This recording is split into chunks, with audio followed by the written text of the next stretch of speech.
Hello সবাইকে, আসসালামু আলাইকুম। হোপফুলি আপনারা সবাই ভালো আছেন। আজকে আমরা সিও কোশ্চেন ব্যাংক সলভ সিরিজের প্রথম পর্ব নিয়ে এসেছি। আজকে আমরা বিগত 10 বছরের বায়োলজি ফার্স্ট পেপারের চ্যাপ্টার 1, 2 এবং 4-এর যত কোশ্চেন এসেছে তার সবগুলা এবং সিমিলার টপিকগুলো দেখা ট্রাই করব। হোপফুলি আমার এই ক্লাসের মাধ্যমে আপনাদের এই চ্যাপ্টারে যত সিওতে আসা কোশ্চেনগুলো আছে তার সবগুলো সলভ হয়ে যাবে এবং তার টপিকগুলো জানা হয়ে যাবে। আমার এই কোশ্চেন ব্যাংক সলভ সিরিজে আমি সিওতে আসা বিগত 10 বছরের বায়োলজি, কেমিস্ট্রি এবং ফিজিক্সের কোশ্চেনগুলো দেওয়া ট্রাই করব। আপনারা দেখতে চান কিনা আমাকে জানাতে পারেন।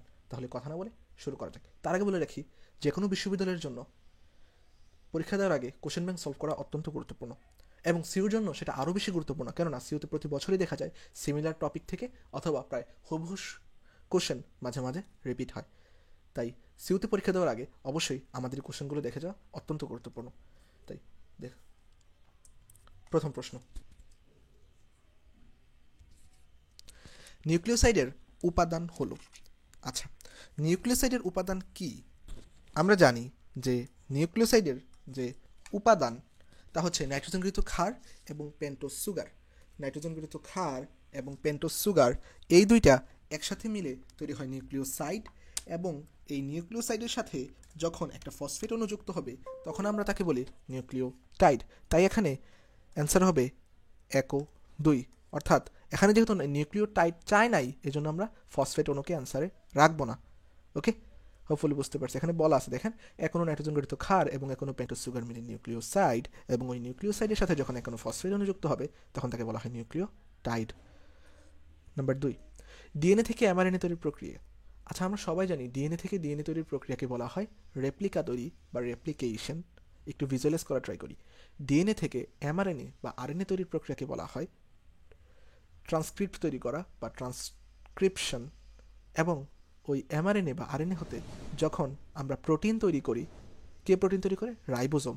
অর্থাৎ আরএনএ থেকে যখন রাইবোজোমে প্রোটিন তৈরি হয় সেই প্রক্রিয়াটাকে বলা হতেছে ট্রান্সলেট করা, মানে ট্রান্সলেশন। অর্থাৎ ডিএনএ থেকে ডিএনএ হওয়ার তৈরি প্রক্রিয়াকে আমরা বলছি রেপ্লিকেশন, ডিএনএ থেকে আরএনএ তৈরি হওয়ার প্রক্রিয়াকে আমরা বলছি ট্রান্সক্রিপশন, এবং ওই আরএনএ থেকে প্রোটিন তৈরির প্রক্রিয়াকে বলা হয় ট্রান্সলেশন, এবং আরএনএ থেকে ডিএনএ তৈরি হওয়া মানে সচরাচর কী হয় ট্রান্সক্রিপশনে ডিএনএ থেকে আরএনএ। এখন এটাকে যদি আমরা রিভার্স করে দিই তার মানে রিভার্স ট্রান্সক্রিপশন। দেখেন, ডিএনএ থেকে আরএনএ তৈরি না হয়ে এখানে আরএনএ হতে ডিএনএ তৈরি হইতেছে, তার মানে এটা রিভার্স ট্রান্সক্রিপশন। এখানে অনেক ক্ষেত্রে অনেকে দেখা যায় রেপ্লিকেশন, ট্রান্সক্রিপশন, ট্রান্সলেশন এই নামগুলো একটু মিসম্যাচ হয়ে যায়। এই জন্য আমি যেভাবে বললাম একটু এভাবে মনে রাখা ট্রাই করবেন। ডিএনএ থেকে ডিএনএ যখন তৈরি করি তখন আমরা একটা রেপ্লিকা তৈরি করি, হুবহু একই রকম প্রতিরূপ তৈরি করি হচ্ছে ডিএনএ থেকে ডিএনএ। এটাকে বলা হয় রেপ্লিকা তৈরি বা রেপ্লিকেশন। ডিএনএ থেকে যখন আরএনএ তৈরি করি তখন কিন্তু হুবহু এই রেপ্লিকাটা তৈরি করি না, তখন একটা একসূত্রক আরএনএ তৈরি করি। এটা মূলত একটা মেসেজ বহন করে, মেসেঞ্জার আরএনএ যেটা। সো এটাকে বলা হয় ট্রান্সক্রিপ্ট তৈরি করা বা ট্রান্সক্রিপশন। এই প্রক্রিয়াটাকে বলা হয় ট্রান্সক্রিপশন। এখন ওই ট্রান্সক্রিপ্ট করা আরএনএটাকে যখন আমরা ট্রান্সলেট করব, অর্থাৎ এমআরএনএটা যখন রাইবোজোমে গিয়ে ট্রান্সলেট হবে তখন আমরা তাকে বলছি ট্রান্সলেশন। আমরা ট্রান্সলেট করি না, ওই কোড থেকে যখন প্রোটিন তৈরি করতেছে তখন এটাকে মূলত ট্রান্সলেট করতেছে। ট্রান্সলেটটা করে কে? রাইবোজোম। এবং এই প্রক্রিয়াটা যেহেতু ট্রান্সলেট করার কাজ, এই জন্য আমরা একে বলি ট্রান্সলেশন। হোপফুলি মনে রাখতে সহযোগিতা হবে। এরপর আসি, হ্যাপ্লয়েড জীবের কোথায় মিউসিস উৎপন্ন হয়? আচ্ছা, এটার অ্যান্সারটা হচ্ছে ট্রান্সক্রিপশন। হ্যাপ্লয়েড জীবে কোথায় মিউসিস বিভাজন হয়? হ্যাপ্লয়েড জীবে আমরা সবাই জানি জাইগোটে মিউসিস হয়। ভাইয়া কেন হ্যাপ্লয়েড জীবের জাইগোটে মিউসিস হতে হবে? কারণ হচ্ছে ভাইয়া, আমরা জানি জীবটা হ্যাপ্লয়েড হওয়া লাগবে। জীবটা কি হওয়া লাগবে? হ্যাপ্লয়েড হওয়া লাগবে। একটু দেখি আমরা আসলে এখানে এটা আসলে কিভাবে আসলো। ওকে, আচ্ছা, আমরা জানি কি জাইগোট মূলত কি? টুয়েন। জাইগোট মূলত কি? টুয়েন। কিন্তু আমরা জানি নিম্ন শ্রেণীর উদ্ভিদের যে দেহকোষ, সেটা হচ্ছে এন বা হ্যাপ্লয়েড ধরনের।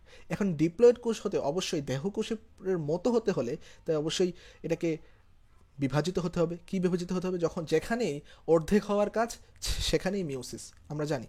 এখন যেহেতু জাইগোটটা তো ডিপ্লয়েড অবশ্যই, এখন যখন জাইগোট তৈরি হলো তখন জাইগোট হতে অবশ্যই মিউসিস প্রক্রিয়ায় হ্যাপ্লয়েড কোষে এরা পরিণত হবে। কারণ কি?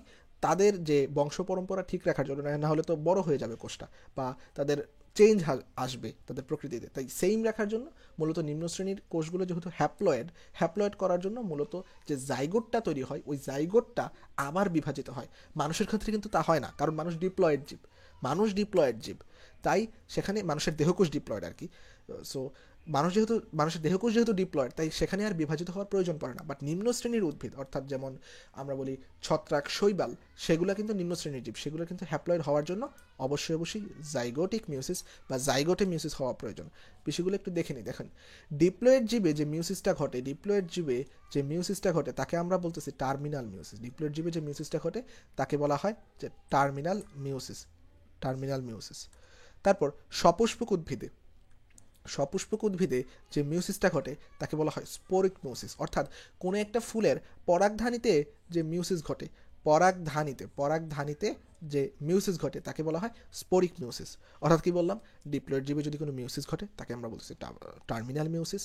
সপুষ্পক উদ্ভিদের পরাগধানীতে যদি কোনো মিউসিস ঘটে তাকে আমরা বলতেছি স্পোরিক মিউসিস।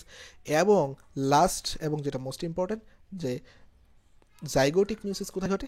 নিম্ন শ্রেণীর উদ্ভিদে। এই যে নিম্ন শ্রেণীর উদ্ভিদ যেমন ছত্রাক ও শৈবালে কি ঘটে? জাইগোটিক মিউসিস ঘটে। অ্যান্ড হোপফুলি কাজে লাগবে। হ্যাপ্লয়েড জীবে কোথায় মিউসিস ঘটে? জাইগোটে মিউসিস ঘটে। বাকিগুলো জননমাতৃকোষ না, 2n, এটাও 2n, মানে এগুলো একটাও যায় না। 2n হওয়ালে মাইক্রোস্পোর দেয়নি, বাট ওটা যায় না একটাও। দেহকোষে জাইগোটে কি ঘটে? মিউসিস। হ্যাপ্লয়েড জীবের জাইগোটে মিউসিস ঘটে। কোন ভাইরাসের নিউক্লিক অ্যাসিড ডিএনএ? সো এখানে আমাদের কোনটা ডিএনএ ভাইরাস এবং কোনটা আরএনএ ভাইরাস এটা আমাদেরকে জানতে হবে। কোনটা নিউক্লিক অ্যাসিড ডিএনএ এবং কোনটা নিউক্লিক অ্যাসিড আরএনএ এটা আমাদেরকে জানতে হবে। সো এটা যদি আমরা একটু দেখার ট্রাই করি যে ডিএনএ ভাইরাস কোনগুলো ভাইয়া। ডিএনএ ভাইরাস মনে রাখতে পারি, আজ টিটুর ভারী হাঁপানি হলো। এখানে টিটুতে টিটু ভাইরাস, ভারীতে ভ্যাকসিনিয়া ভ্যারিওলা, হাঁপানিতে হেপাটাইটিস বি ভাইরাস, অ্যাডিনোসিমপ্লেক্স ভাইরাস। সো এগুলো মনে রাখতে পারি। এখন এগুলো হচ্ছে ডিএনএ ভাইরাস। আমরা মনে রাখবো অধিকাংশ প্রাণীজ ভাইরাস হচ্ছে ডিএনএ ভাইরাস এবং অধিকাংশ উদ্ভিজ ভাইরাস হচ্ছে আরএনএ ভাইরাস। তবে এটা সব ক্ষেত্রে সত্য নয়, কিছু কিছু ব্যতিক্রমও আছে। যেমন আমরা জানি ফুলকপির যে ভাইরাস, মোজাইক ভাইরাস, এটা হচ্ছে কি ডিএনএ ভাইরাস। এটা কিন্তু একটা উদ্ভিদ, বাট তাও ডিএনএ ভাইরাস। একইভাবে আমরা যে সকল নামগুলা জানি আরএনএ ভাইরাসের মধ্যে, যেমন হচ্ছে ডেঙ্গু, চিকুনগুনিয়া, তারপর করোনা, এই সকল যে ভাইরাসগুলো মোটামুটি যে সেগুলো নাম, মামস, যেগুলো আমরা মোটামুটি জানি, যেগুলোর নামগুলো, সেগুলা মূলত আমাদের কি virus? RNA virus. RNA virus. তাহলে সহজভাবে আরএনএ ভাইরাস ভাই কোনগুলো? যেগুলোর নামগুলো আমরা জানি সচরাচর, আর যেগুলোর নামগুলো একটু কঠিন সেগুলো হচ্ছে ডিএনএ ভাইরাস। আমরা জানি, আপনারা অনেকে এগুলো জানেন। ওকে, তাও ডিএনএ ভাইরাসটা যে কোনো একটা মুখস্থ রাখবো আর বাকিটা এভাবেই অ্যান্সার করে ফেলবো। ডিএনএ ভাইরাসটা মুখস্থ করে রাখতে পারি, আজ টিটুর ভারী হাঁপানি হলো। এখান থেকে দেখেন কোনটা ডিএনএ ভাইরাস, আজ টিটুর ভারী, কোনটা মিলে এটা টিটু ভাইরাস। দেখুন সরাসরি উত্তর করা যায়। যেমন ডেঙ্গু ভাইরাস, এটা মোটামুটি আমরা জানি, তাই আরএনএ ভাইরাস। টিএমভি, তামাক পাতার ভাইরাস, নোভেল করোনা ভাইরাস বললাম, সবই কি আরএনএ ভাইরাস। এখানে একটা চার্ট আছে, এটা একটু পড়া ট্রাই করবো। দেখেন অধিকাংশ প্রাণীজ ভাইরাস, যা বললাম, ব্যতিক্রম আছে ইনফ্লুয়েঞ্জা, পলিও, রেবিস, দেখছেন অনেক ব্যতিক্রম। ইনফ্লুয়েঞ্জা, পলিও, রেবিস, এইচআইভি সবই কি আরএনএ ভাইরাস। তো যাই হোক, এগুলো ব্যতিক্রম। এবং সাইনোফাজ ও ব্যাকটেরিওফাজ ডিএনএ থাকে। ডিএনএ ভাইরাসের উদাহরণ কি হচ্ছে ডিএনএ ভাইরাসের উদাহরণ হচ্ছে টিআইভি, পার্বোভিরিডিয়া গোত্রের X174 এবং M13 কলিফাজ ভাইরাসের ডিএনএ একসূত্রক। দেখেন এখানে যে জিনিসটা আমাদের আরও লাগে, যে কোনটা ডিএনএ একসূত্রক, কোনটা ডিএনএ দ্বিসূত্রক। পার্বোভিরিডিয়া গোত্রের ভাইরাসের ডিএনএ কিন্তু একসূত্রক। এবং রিওভিরিডিয়া, মিল আছে কিন্তু একটু, রিওভিরিডিয়া গোত্রের রিও ভাইরাস ও ধানের বামন রোগের যে ভাইরাস, এটা কিন্তু আরএনএ দ্বিসূত্রক। ডিএনএ একসূত্রক হচ্ছে M13 কলিফাজ 174, আরএনএ দ্বিসূত্রক হচ্ছে রিও ভাইরাস এবং ধানের বামন রোগ। এভাবে মনে রাখতে পারি। ওকে,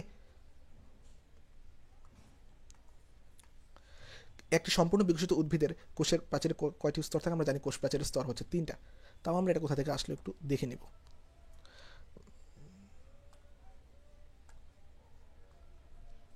আচ্ছা দেখেন, কোষ প্রাচীর উদ্ভিদ কোষের অনন্য বৈশিষ্ট্য। কোষ প্রাচীর কি? উদ্ভিদ কোষের অনন্য বৈশিষ্ট্য। ওকে, এটা আমরা সবাই জানি। এটা একটু কোনগুলো পড়তে হবে আমরা একটু দেখি। কোষ প্রাচীর হচ্ছে উদ্ভিদ কোষের অনন্য বৈশিষ্ট্য। ওকে, এটা মাঝে মাঝে আসে কোশ্চেনে। প্রাণী কোষে কিন্তু কোনো কোষ প্রাচীর থাকে না। এদের যে মধ্যপর্দাটা থাকে, এটা হচ্ছে মধ্যপর্দা, এটা হচ্ছে সবচেয়ে পাতলা পর্দা। এটা হচ্ছে ফ্র্যাগমোপ্লাস্ট এবং প্যাকটিন দিয়ে তৈরি। এখানে হয়তো আছে মধ্যপর্দা। সাইটোপ্লাজম থেকে আসা ফ্র্যাগমোপ্লাস্ট এবং গলজি বডি থেকে আসা প্যাকটিন জাতীয় ভ্যাসিকলস দিয়ে মিলিতভাবে এই মধ্যপর্দাটা তৈরি হয়। এবং এই মধ্যপর্দার পরেই থাকে প্রাথমিক প্রাচীর। এটা কিন্তু পাতলা। প্রাথমিক প্রাচীর একটা স্তর বিশিষ্ট প্রাথমিক প্রাচীর, এবং সেকেন্ডারি বা গৌণ প্রাচীর কিন্তু অনেক মোটা। এখানে বলা আছে দ্বিতীয় স্তরটি হচ্ছে প্রাথমিক প্রাচীর। এই মধ্যপর্দার উপরে সেলুলোজ, হেমিসেলুলোজ এবং গ্লাইকোপ্রোটিন, মূলত সেলুলোজ সবচেয়ে বেশি থাকে। সেলুলোজ, তারপরে হেমিসেলুলোজ, তারপর গ্লাইকোপ্রোটিনের কিছু পরিমাণ থাকে। এগুলা মিলে মধ্যপর্দার উপরে জমা হয়ে একটি পাতলা স্তর তৈরি করে, আর এটি হচ্ছে প্রাথমিক স্তর। এই যে প্রাথমিক স্তরটাই হচ্ছে একটা পাতলা স্তর। তারপরে সেকেন্ডারি স্তর কিন্তু একটু ভারী। তারপরে এখানে আর কি কি পড়তে হবে দেখেন, সেলুলোজ লিগনিন জমা হয়, আমরা জানি। এটি হলো প্রাচীরের সবচেয়ে পাতলা স্তর, কূপ এলাকা। আচ্ছা, প্রাচীরের সবচেয়ে পাতলা স্তর এটা হচ্ছে পিট পেয়ার বা কূপ এলাকা। এটা হচ্ছে প্রাচীরের সবচেয়ে পাতলা স্তর, এবং এইটার যে এটাকে বলা হয় পিট মেমব্রেন। দুইটা প্রাচীরের যে এই জায়গাটাকে বলা হয় পিট মেমব্রেন। এই যে মধ্যপর্দাটাকে এটাকে বলতেছে পিট মেমব্রেন। এটি হলো প্রাচীরের সবচেয়ে পাতলা এলাকা। ওকে, এখন দুইটা প্রাচীরের মধ্যে একটা সংযোগ স্থল হয়, এটাকে বলা হয় প্লাজমোডেজমাটা। এটাকে বলা হয় কি প্লাজমোডেজমাটা। এই জায়গাকে প্লাজমোডেজমাটা বলে, এবং এক বচনে প্লাজমোডেজমা বলে। এটা কি দুটি পাশাপাশি কোষের প্রাচীরের সূক্ষ্ম ছিদ্রপথে নালিকা বা সাইটোপ্লাজমিক নালিকা স্থাপিত হয়। তখন তাকে আমরা বলতেছি কি প্লাজমোডেজমাটা। ওকে, আচ্ছা, আসে নেক্সট। তারপর আমাদের কিছু হবে যে জাইলোগ্লুকান নামক হেমিসেলুলোজ বা একটা ক্রসলিঙ্ক হিসেবে কাজ করে। ওকে, তারপর আরও যেটা ইম্পর্টেন্ট, যে কোনটার ইয়া কত পার্সেন্ট। এখানে যে 40% থাকে হচ্ছে সেলুলোজ, হেমিসেলুলোজ থাকে 20%, 30% প্যাকটিন এবং 10% গ্লাইকোপ্রোটিন থাকে। এখানে আমরা যেভাবে মনে রাখতে পারি, সবচেয়ে বেশি থাকে সেলুলোজ, তারপরে হেমিসেলুলোজ, মানে অর্ধেক, 20%, এবং তারপর থাকে কি প্যাকটিন, 30% প্যাকটিন এবং 10% গ্লাইকোপ্রোটিন। আমরা মনে রাখবো যে সবচেয়ে বেশি থাকে সেলুলোজ, আর পার্সেন্টেজগুলো পারলে আমরা মনে রাখবো। ওকে, এখানে যে কোশ্চেন আছে, একটি সম্পূর্ণ বিকশিত উদ্ভিদ কোষ প্রাচীরে কয়টি স্তর থাকে? 3টি স্তর থাকে। নেক্সট কোশ্চেন, থাইমিন একটি। সো থাইমিন কি? থাইমিন মূলত একটা হচ্ছে নাইট্রোজেনাস বেস। সো এটা আসলে কোনটা থাইমিন বেস, কোনটা পিউরিন, কোনটা পাইরিমিডিন, এটা থেকে অনেক কোশ্চেন আসে। সো আমরা একটুগুলো দেখার ট্রাই করবো কোনটা পিউরিন, কোনটা পাইরিমিডিন। দেখো ভাইয়া, নাইট্রোজেনাস বেস দুই ধরনের, একটা হচ্ছে পিউরিন আর একটা পাইরিমিডিন। পিউরিন বেস কোনগুলা? Adenine guanine. এবং পাইরিমিডিন বেস কোনগুলা? পাইরিমিডিন বেস কোনগুলা? সাইটোসিন, ইউরাসিল এবং থাইমিন। ওকে, পাইরিমিডিন বেস কোনগুলা? রস্যই। সাইটোসিন, ইউরাসিল এবং থাইমিন। এখানে একটা লক্ষ্য করবো যে এখানে সবসময় রস্যই থাকবে। এখানে একটা সবসময় রস্যই থাকবে। রস্যই থাকলে কি হবে? Pyrimidine base. আর রস্যই না থাকলে বলা হয় পিউরিন বেস। পাইরিমিডিন মানে কি? রস্যই থাকবে, পাইরিমিডিন থাকবে, রস্যই, সাইটোসিন থাকবে, রস্যই, ইউরাসিল এবং থাইমিন, এগুলা থাকবে। ওকে, মানে সহজ কথা, রস্যই থাকলে পাইরিমিডিন, রস্যই না থাকলে পিউরিন। ওকে, থাইমিন একটি কি? পাইরিমিডিন জাতীয় ক্ষারক। কীভাবে বুঝলাম? কারণ এখানে রস্যই আছে, বাকিগুলো একটাতেও রস্যই নাই। নিউক্লিক অ্যাসিড থেকে প্রোটিন তৈরির প্রক্রিয়াকে কি বলে? আচ্ছা, আমরা দেখছিলাম যে নিউক্লিক অ্যাসিড মানে এমআরএনএ থেকে প্রোটিন তৈরির প্রক্রিয়াকে বলা হয় ট্রান্সলেশন। একটু আগেই পড়লাম, দেখছো কোশ্চেন রিপিট হয়েছে। সো নিউক্লিক অ্যাসিড থেকে প্রোটিন তৈরির প্রক্রিয়াকে বলা হয়, যেহেতু এটা ট্রান্সলেট করতেছে সেহেতু এটাকে ট্রান্সলেশন বলা হয়। ট্রান্সক্রিপশন কি একটু রিকল করে নিব। ট্রান্সক্রিপশন মানে ট্রান্সক্রিপ্ট তৈরি করা, মানে আরএনএ তৈরি করা, অর্থাৎ ডিএনএ থেকে আরএনএ তৈরি করাকে বলা হয় ট্রান্সক্রিপশন। রেপ্লিকা তৈরি করা, ডিএনএ থেকে ডিএনএ তৈরি হওয়ার প্রক্রিয়াকে বলতেছি আমরা রেপ্লিকেশন। রিভার্স ট্রান্সক্রিপশন কি? সচরাচর ট্রান্সক্রিপশনে আরএনএ তৈরি হয়, বাট রিভার্স হবে কি হবে? সচরাচর ট্রান্সক্রিপশনে হয় ডিএনএ থেকে আরএনএ, বাট রিভার্স ট্রান্সক্রিপশনে আরএনএ থেকে ডিএনএ তৈরি হবে। জীবের মৌলিক ও গঠনগত কার্যগত একক কি? এটা কার্যগত একক হচ্ছে কোষ, এটা আমরা সবাই জানি। এখানে একটা জিনিস লক্ষ্য করব যে এখানে আয়তনের দিক থেকে সবচেয়ে ছোট কোষ কি? শুক্রাণু। আয়তনের দিক থেকে সবচেয়ে ছোট কোষ শুক্রাণু। তবে আরেকটা আছে যে এটা হচ্ছে অনুচক্রিকা, এটা হচ্ছে অনুচক্রিকা। অনুচক্রিকা হচ্ছে রক্তকণিকার মধ্যে সবচেয়ে ছোট কোষ। পরীক্ষায় অনেক সময় শুক্রাণু না থাকে, অপশনে অনুচক্রিকাও থাকে, যে আয়তনের দিক থেকে সবচেয়ে ছোট কোষ কোনটা? অনুচক্রিকা। অনুচক্রিকা অপশনে থাকলে অপশনে এটাই হয়। আর সচরাচর দুইটা অপশনে দেয় না, যদি দুইটা অপশনে থাকে তাহলে উত্তর হবে শুক্রাণু, কারণ শুক্রাণু এটা থেকে হচ্ছে ক্ষুদ্র। কেন এটা নিয়ে কনফিউশন? কারণ সবার দেহ তো ভাইয়া শুক্রাণু থাকে না, মানে ইন জেনারেল বললে তো ভাই অনুচক্রিকাই হয়, যদি পুরুষদের দেহ বলে তাহলে তো অবশ্যই শুক্রাণু। ওকে, সো তারপর এটা হবে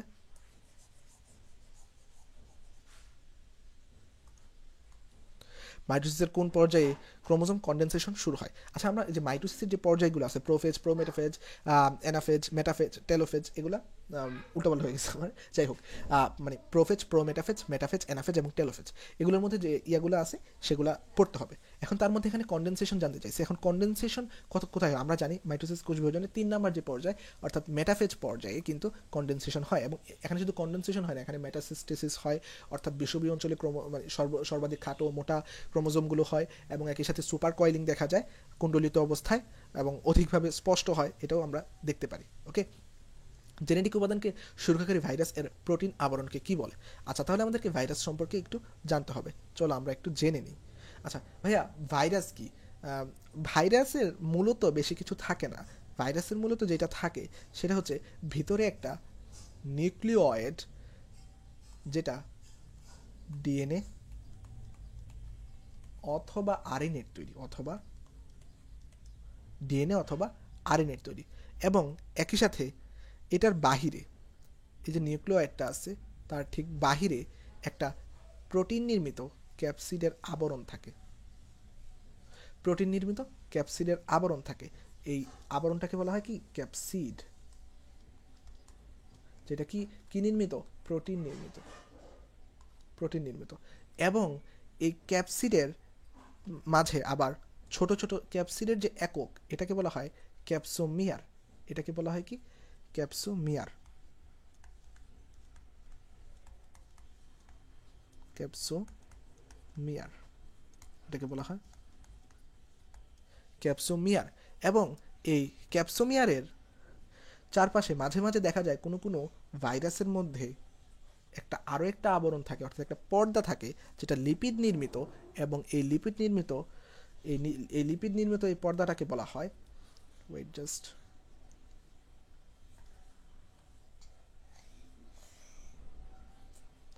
এই লিপিড নির্মিত এই পর্দাটাকে বলা হয় লিপোমিয়ার। ওকে, যেহেতু এটা লিপিড নির্মিত তাই এটার নাম হচ্ছে কি? লিপোমিয়ার। এবং এটাকে আদর করে অনেকে ডাকে পেপলোমিয়ার। পেপলোমিয়ার নামটা বেশি পরিচিত, যেহেতু এটা লিপিড নির্মিত এই জন্য এটাকে বলা হয় লিপোমিয়ার বা পেপলোমিয়ার। এটা কিসে নির্মিত? লিপিড নির্মিত লিপোমিয়ার। সো এই হচ্ছে মূলত যে ভাইরাসের গঠন। তাহলে কি বললাম? এটা একটা নিউক্লিওয়েড থাকে, ডিএনএ অথবা আরএনএ যে কোনো একটা উপস্থিত থাকবে, দুইটা একসাথে কখনোই থাকবে না, কারণ মানুষের অনেক সময় দেখা যায় দুইটা থাকে, বাট ওই ভাইরাসের ক্ষেত্রে শুধুমাত্র যে কোনো একটা থাকবে। ভাইরাসের ক্ষেত্রে যে কোনো একটা থাকবে। তারপর তো ক্যাপসিড থাকে প্রোটিন নির্মিত, তার এককে বলা হয় ক্যাপসোমিয়ার, এবং তার বাহিরে লিপিড নির্মিত যেটা থাকে তাকে বলা হয় পেপলোমিয়ার বা লিপোমিয়ার। ওকে, নেক্সট আসি।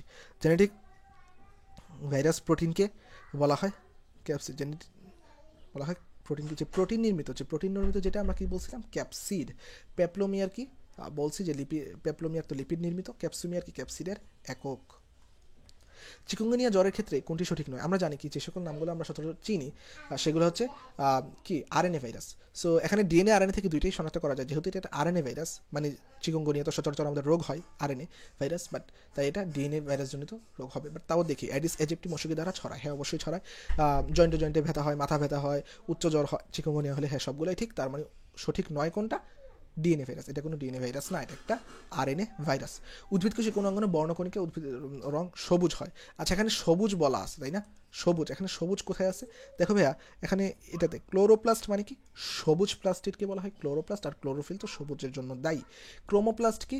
সবুজ বাদে অন্যান্য যে রঙিন প্লাস্টিডগুলো আছে সেগুলো হচ্ছে ক্রোমোপ্লাস্ট, তার মানে এটা হবে না।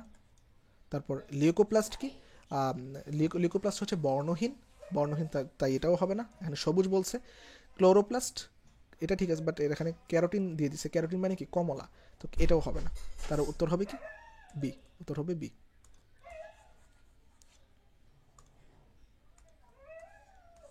তোমরা একটু এই যে এটা একটা চার্ট আছে, এটা একটু পড়ে নিবা। চার্টটা বলতে যে অ্যালিরোপ্লাস্ট, অ্যামাইলোপ্লাস্ট, এগুলো একটু পড়ে নিবা বই।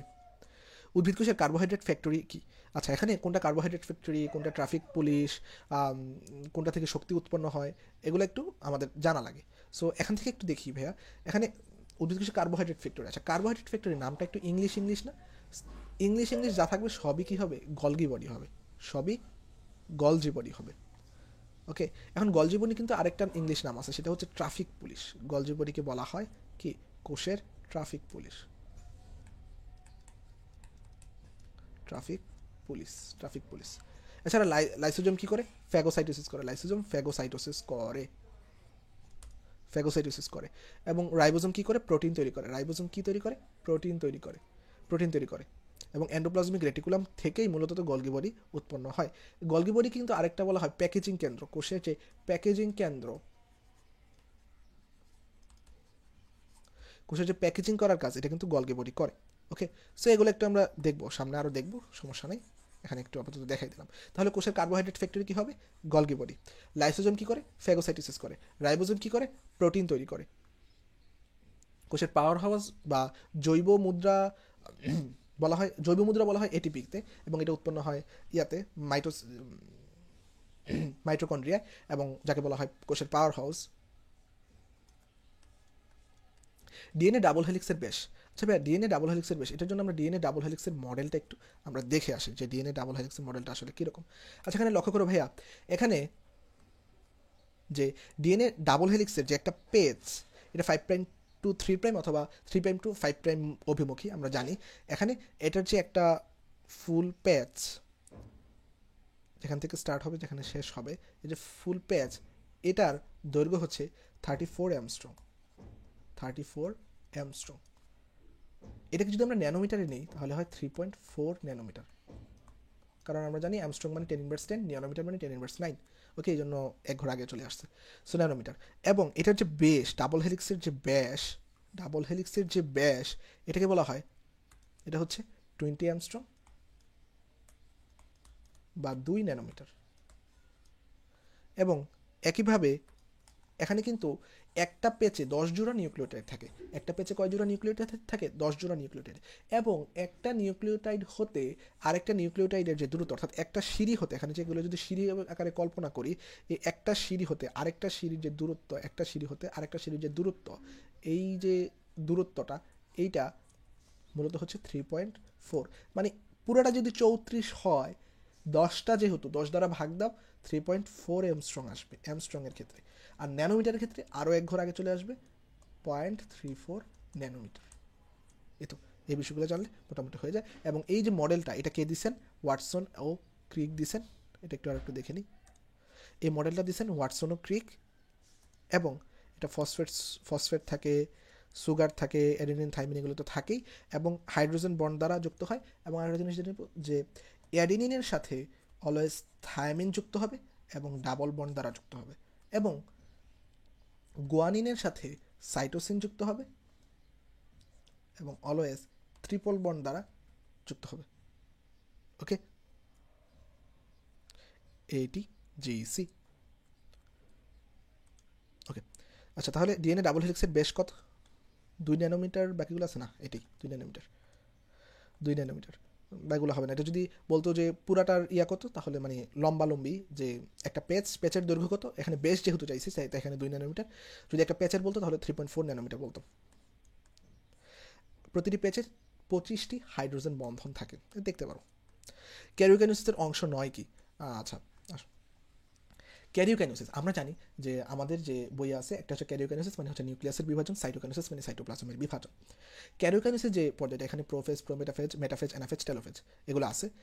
অ্যান্ড ওই পর্যায়গুলোর আগে অর্থাৎ ক্যারিওকাইনেসিস আগে একটা প্রস্তুতি পর্যায় আছে, সেটাকে বলা হয় ইন্টারফেজ পর্যায়, সেটাকে বলা হয় কি ইন্টারফেজ পর্যায়। তাই এটা কোনো ক্যারিওকাইনেসিসের অংশ নয়, এটা ক্যারিওকাইনেসিসের আগে ঘটে যায়, ক্যারিওকাইনেসিসের পর সাইটোকাইনেসিস ঘটে, বাট দুইটারই কোনো অংশ নয়, ইন্টারফেজ। ওকে, আর মেটাফেজ, অ্যানাফেজ, টেলোফেজ এগুলো সব কি ক্যারিওকাইনেসিসের অংশ। ওকে, ব্যাকটেরিয়ার কোষপ্রাচীরের প্রধান উপাদান কি? আচ্ছা ভাই, আমরা জানবো যে ব্যাকটেরিয়ার কোষপ্রাচীরের প্রধান উপাদান হচ্ছে পেপটিডোগ্লাইকান। এখানে একটা জিনিস মনে রাখতে হবে যে ব্যাকটেরিয়ার কোষপ্রাচীরের প্রধান উপাদান পেপটিডোগ্লাইকান, যেহেতু এখানে তাহলে সিমিলার টপিকগুলো আমাদের মনে রাখতে হবে। এই যে পেপটিডোগ্লাইকান যেটা আছে, এটার আরেকটা নাম আছে, এটাকে বলা হয় মিউরিন। পেপটিডোগ্লাইকান, এটাকে এখানে মিউরিন জাতীয় পদার্থ থাকে, এটাকে বলা হয় পেপটিডোগ্লাইকান। এছাড়া এখানে মিউকোপলিস্যাকারাইড সরি এখানে দুইটা অ্যাসিড থাকে কিছু পরিমাণে, সেটা হচ্ছে মুরামিক অ্যাসিড বা টিকোইক অ্যাসিড। মুরামিক অ্যাসিড বা টিকোইক অ্যাসিড। আর কি কি থাকে এখানে একটু পাশে জায়গা আছে কিনা? মুরামিক অ্যাসিড,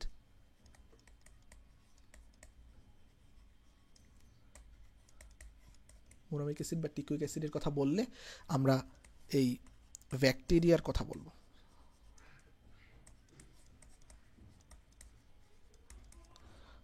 ওকে, মুরামিক অ্যাসিড বা টিকোইক অ্যাসিড, এগুলো হবে উত্তর।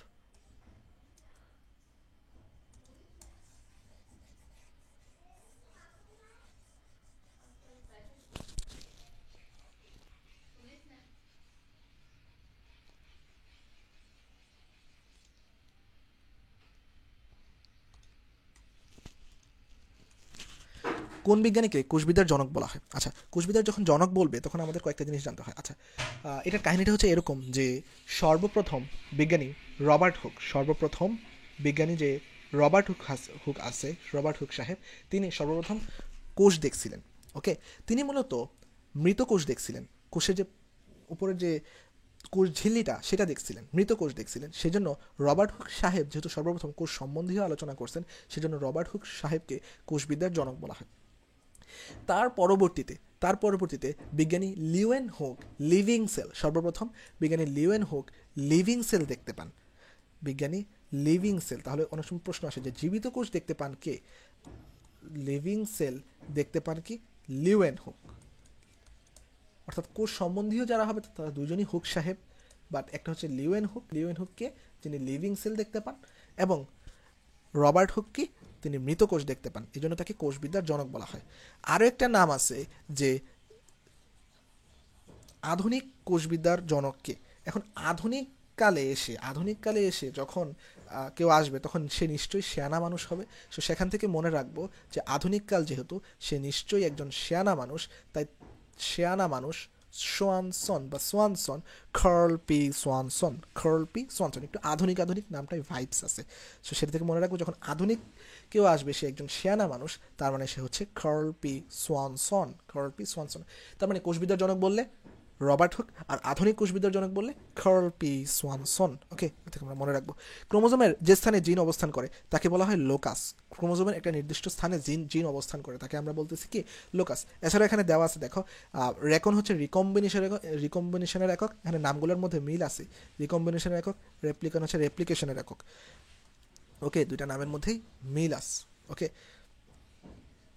তারপর আসি কোষের পিএইচ প্রকৃতির ফলে ফুলের রং কী হবে। আচ্ছা, এখানে পিএইচ কোনটার হলে কি হয় এই ব্যাপারটা একটু আমাদেরকে পড়তে হবে, তাহলে আমরা বুঝতে পারবো। সহজভাবে বলি যে কোনো কিছু যখন নীল হয় বা ব্লু হয় তখন সেটা হচ্ছে বেসিক বা ক্ষারীয় হয়। যে কোনো কিছু যখন রেড হয় তখন মনে রাখবা সেটা হচ্ছে অ্যাসিডিক হবে। কারণ আমরা জানি অ্যাসিড কি করে নীল লিটমাসকে লাল করে, আর বেস কি করে? লাল লিটমাসকে নীল করে। অর্থাৎ যে কোনো কিছু নীল হতে গেলেই সেটা বেসিক, যখন লাল হবে তখন সেটা অ্যাসিডিক।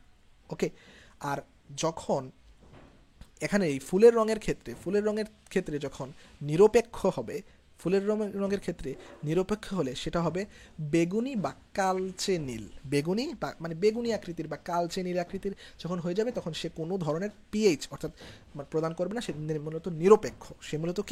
নিরপেক্ষ। আচ্ছা, এখানে দেখো দেওয়া আছে কোষের পিএইচ ক্ষারীয় হলে ফুলের রং নীল হয়, পিএইচ অ্যাসিডিক হলে লাল হয়, এবং রং যখন বেগুনি বা কালচে হয় তখন কি হয়? নিউট্রাল হয়। ওকে, কোনটি? এটা মূলত কি হবে? ব্লু হবে। কোনটি প্রোটিস্টার বৈশিষ্ট্য নয়? আচ্ছা, প্রোটিস্টা হচ্ছে অনেক আদিকোষীতে কি যৌন জনন ঘটবে? অবশ্যই ঘটবে না। আদিকোষীতে যৌন জনন ঘটবে? অবশ্যই ঘটবে না। তার মানে এটা বৈশিষ্ট্য নয় বলছে। সপুষ্পক উদ্ভিদের ক্ষেত্রে ভুলে চাপ পড়ছে। সপুষ্পক উদ্ভিদের ক্ষেত্রে মায়োসিসকে কি বলে? আমরা পড়িয়ে আসছিলাম সপুষ্পক অর্থাৎ পুষ্পে যখন কোনো একটা মিউসিস হয় তখন তাকে বলতেছি স্পোরিক মায়োসিস। দেখছো, কাজে লাগছে কিন্তু। টার্মিনাল মিউসিস, সাইটোকাইনেসিস এখানে বলা আছে। গ্যামেটোজেনিক মায়োসিস কি? গ্যামেট সৃষ্টির সময় যে মায়োসিস যেটা গ্যামিটে ঘটে অর্থাৎ নিম্ন শ্রেণীর কিছু উদ্ভিদে ঘটে। স্পোরিজনিক মিউসিস, স্পোর সৃষ্টির সময় মায়োসিস ঘটে, সপুষ্পক উদ্ভিদ স্পোরে ঘটবে। জাইগোটে মিউসিস হওয়া, যেমন স্পাইরোগ্যারাস, এগুলো লাগে না অত। স্পাইরোগ্যারাস সকল থ্যালোফাইট, কারণ এদের থ্যালোফাইট মানে কি, যে পাতা কাণ্ড ইত্যাদিতে বিভক্ত করতে না পারা। ওকে, সে ওদিকে না যাই। জাইগোটিক মিউসিস কি ঘটবে? নিম্ন শ্রেণীর উদ্ভিদে ঘটবে, এটা আমরা জানি। নিজের কোন উদ্ভিদ কোষ প্রাচীরের উপাদান নয়? আমরা জানি কোষ প্রাচীরের উপাদান কি? সেলুলোজ, হেমিসেলুলোজ, গ্লাইকোপ্রোটিনও থাকতে পারে, বাট ফসফোলিপিড আমরা কোথাও পাইনি। ওকে, কোষ প্রাচীরের উপাদান নয় কি? ফসফোলিপিড। এই যে সেলুলোজ, হেমিসেলুলোজ ও গ্লাইকোপ্রোটিন থাকে। ছত্রাকের কোষ প্রাচীর কিন্তু কাইটিন নির্মিত, এবং ছত্রাকে 77 রাইবোজোম থাকে। কি বলতেছে? হ্যাঁ, ছত্রাকের প্রাচীর কাইটিন নির্মিত। ব্যাকটেরিয়ার প্রাচীর লিপিড, প্রোটিন, পলিমার দিয়ে গঠিত। ওকে, এটা মনে রাখবো, ছত্রাকের কোষ প্রাচীর কাইটিন নির্মিত, এটা প্রায়ই আসে। কোনটি ক্রসিং ওভার তাৎপর্য নয়? এখন ক্রসিং ওভারের তাৎপর্যগুলো আমরা একটু পরে আসি, যে ক্রসিং ওভারের তাৎপর্যগুলো কিন্তু সিওর জন্য অনেক গুরুত্বপূর্ণ। ওকে, এখানে দেখো মেইন জিনিসগুলো আমাদের এখানে মনে রাখলেই মোটামুটি হয়ে যাবে। এখানে জনন কোষের সৃষ্টি হবে, তারপর ক্রোমোজোম সংখ্যা ধ্রুব রাখা, প্রজাতির স্বকীয়তা ঠিক রাখা, বৈচিত্র্যের সৃষ্টি, অভিব্যক্তি সৃষ্টি, গ্যামেট সৃষ্টি ও বংশবৃদ্ধি, যৌনক্রম, মোস্ট ইম্পর্টেন্টলি মেন্ডেলের সূত্র, কোষ ক্রোমোজোমের স্বাধীন বিন্যাস ও ক্রসিং ওভারের ফলে ক্রোমোজোমের স্বাধীন বিন্যাস এবং ক্রসিং ওভারের ফলে পৃথিবীতে বৈচিত্র্যের সৃষ্টি হয়েছে। সো এই বিষয়গুলো মূলত মনে রাখবো, যে একটু ভিজুয়ালাইজ করার ট্রাই করবো পরে। যেমন ক্রোমোজোম সংখ্যা যে ধ্রুব রাখে, এটা মূলত ক্রসিং ওভারের ফলেই হয়, না হলে হতো না। তারপর জননকোষ সৃষ্টি করে, তারপর যে গ্যামেট সৃষ্টি ও বংশবৃদ্ধি, যৌনক্রম দেখা যায়, বৈচিত্র্যের সৃষ্টি হয় ক্রসিং ওভারের ফলে বৈচিত্র্যের সৃষ্টি হয়। এখানে বলছে ক্রসিং ওভারের তাৎপর্য নয় কোনটি?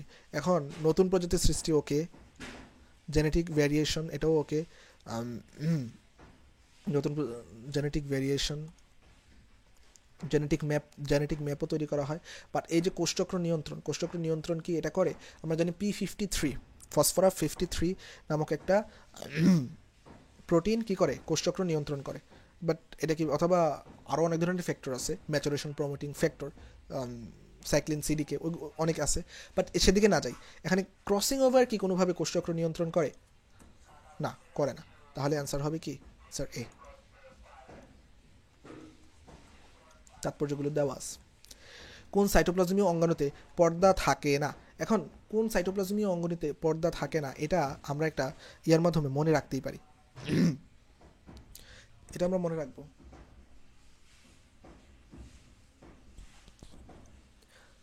মা ইভা পাগল। ওয়েট, একটা ছন্দ দিয়ে, সেটা হচ্ছে মা ইভা পাগল। এগুলা হচ্ছে ঝিল্লিবদ্ধ অঙ্গাণু বা ঝিল্লি ছাড়া অঙ্গাণু। এইটার যে কোনো একটা মনে রাখলেই বাকিটা তোমরা যেভাবে মনে রাখতে পারো। আমি ঝিল্লিবদ্ধটা মনে রাখি। এখানে মা ইভা পাগল, এই লাইনটার মাধ্যমে আমরা ঝিল্লিবদ্ধ অঙ্গাণুগুলো মনে রাখবো। এখানে দেখো তো, এগুলার মধ্যে ঝিল্লিবদ্ধ অঙ্গাণু কোনটা আছে? যেমন দেখো এখানে মা, মাইটোকন্ড্রিয়া, ই মানে কিন্তু এই মানে এন্ডোপ্লাজমিক জালিকা, তার মানে এটাও ঝিল্লিবদ্ধ। এরপর পাগল, এখানে ভেসিকল, বাট এখানে ক্লোরোপ্লাস্ট। আচ্ছা, জানো তো তোমরা যে ক্লোরোপ্লাস্ট কিন্তু দ্বিস্তরী। ক্লোরোপ্লাস্টের যে চিত্রটা বইয়ে আছে, এটা সুন্দর যে চিত্রটা, এটা দেখলেই বুঝতে পারি ক্লোরোপ্লাস্ট কিন্তু দ্বিস্তরী। ওকে, ক্লোরোপ্লাস্ট দ্বিস্তরী। তো ক্লোরোপ্লাস্ট যেহেতু দ্বিস্তরী, সেটা কখনোই পর্দা ছাড়া তো হওয়ার প্রশ্নই ওঠে না। তাহলে মাইটোকন্ড্রিয়া এটা কি? তার ঝিল্লি রয়েছে, ঝিল্লিবদ্ধ। এন্ডোপ্লাজমিক রেটিকুলাম, এটাও ঝিল্লিবদ্ধ। শুধুমাত্র রাইবোজোমের কোনো ঝিল্লি নেই। রাইবোজোমের কোনো কি নেই? ঝিল্লি নেই। রাইবোজোমের কোনো জিল্লিনি। সো মাইভা পাগল ধারা কোনটা জিল্লি বদ্ধ অঙ্গাণু সেটা আমরা মনে রাখতে পারি। কীভাবে মনে রাখবো, যে অক্ষরগুলো দেখবো কোথাও আছে কিনা। আর ক্লোরোপ্লাস্ট তো দ্বিস্তরী, এটা আমরা সবাই জানি। ওকে, এটা রাইবোজোম উত্তর। ওকে, নেক্সট। প্লাজমা মেমব্রেনের ফ্লুইড মোজাইক মডেলের তরল অংশ কোনটা? এটা হচ্ছে চর্বি। লিপিড প্লাজমা মেমব্রেনের ফ্লুইড মোজাইক মডেল এর তরলতার জন্য দায়ী। লিপিড, লিপিড মানে তো চর্বি। জীববিজ্ঞানের ট্রান্সডাকশন এর সংজ্ঞা নিম্নের কোনটি? আচ্ছা, এখন এখানে যেহেতু বলছে ট্রান্সডাকশনের সংজ্ঞা কোনটি, আচ্ছা ভাইয়া আমরা দুইটা জিনিস জানি মূলত। একটা হচ্ছে ট্রান্সডাকশন, একটা হচ্ছে ট্রান্সফরমেশন। একটা হচ্ছে ট্রান্সডাকশন আর একটা হচ্ছে ট্রান্সফরমেশন।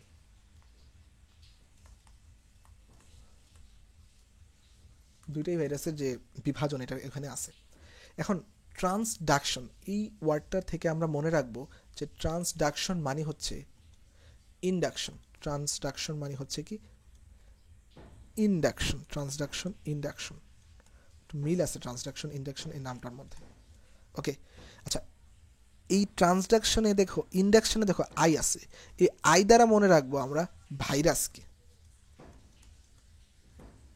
ওকে, অর্থাৎ আমি বুঝাতে চাইতেছি ট্রান্সডাকশন যে নামটা এটা মূলত ইন্ডাকশন ক্রিয়া করে, আর ইন্ডাকশনে আই আছে আর এখানেও আই আছে। তার মানে ভাইরাসের মাধ্যমে ভাইরাস আর ব্যাকটেরিয়ার যে সম্পর্ক, খেয়াল করো, একটা ভাইরাস আর একটা ব্যাকটেরিয়ার যে সম্পর্ক সেখানে মূলত ট্রান্সডাকশন। যখন একটা ব্যাকটেরিয়া এবং আরেকটা ব্যাকটেরিয়া, একটা ব্যাকটেরিয়া এবং আরেকটা ব্যাকটেরিয়ার যে সম্পর্ক তাকে বলা হয় ট্রান্সফরমেশন। ওকে, তাহলে দুটা জিনিস আমরা মনে রাখবো। ট্রান্সডাকশন মানে ইন্ডাকশন, ইন্ডাকশন মানে আইতে ভাইরাস এবং ব্যাকটেরিয়া এবং ভাইরাসের যে সম্পর্ক তাকে বলা হয় ট্রান্সডাকশন। ট্রান্সফরমেশন কি ব্যাকটেরিয়া এবং ব্যাকটেরিয়ার মধ্যে যে সম্পর্ক। তোমরা এই কিওয়ার্ডগুলো মনে রাখবে, আশা করি হয়ে যাবে, আশা করি হয়ে যাবে।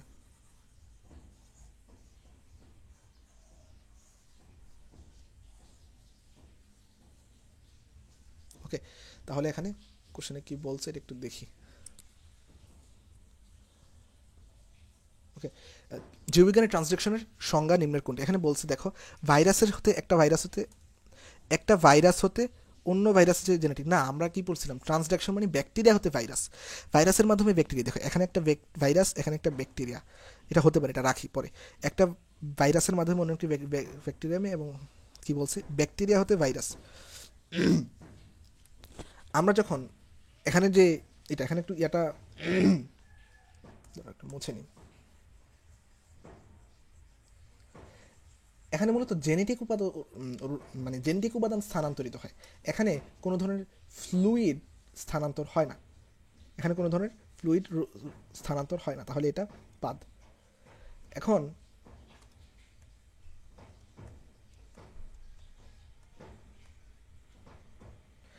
একটা ভাইরাস হতে আরেকটা ভাইরাসে, এটাও হবে না। সো ভাইরাসের মাধ্যমে এক ব্যাকটেরিয়া হতে অন্য ব্যাকটেরিয়ামে জেনেটিক স্থানান্তর প্রক্রিয়া। আমি বলছিলাম একটা ভাইরাস হতে, আমরা হয়তো এখানে একটু এভাবে বলছিলাম যে ব্যাকটেরিয়া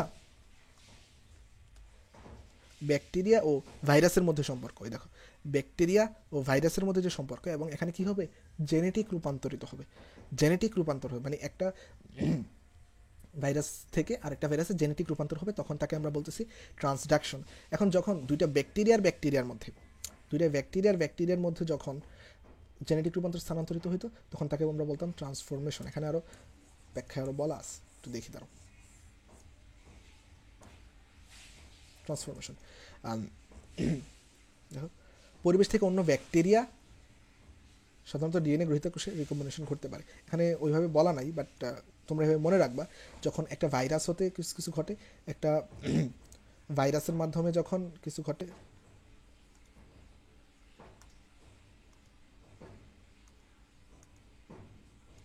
একটা ভাইরাসের মাধ্যমে যখন কোনো কিছু ঘটে তখন এটা ট্রান্সডাকশন, এবং যখন ব্যাকটেরিয়া সম্পর্কে তখন সেটা বলা হয় ট্রান্সফরমেশন। ওকে, এই যে ট্রান্সডাকশন।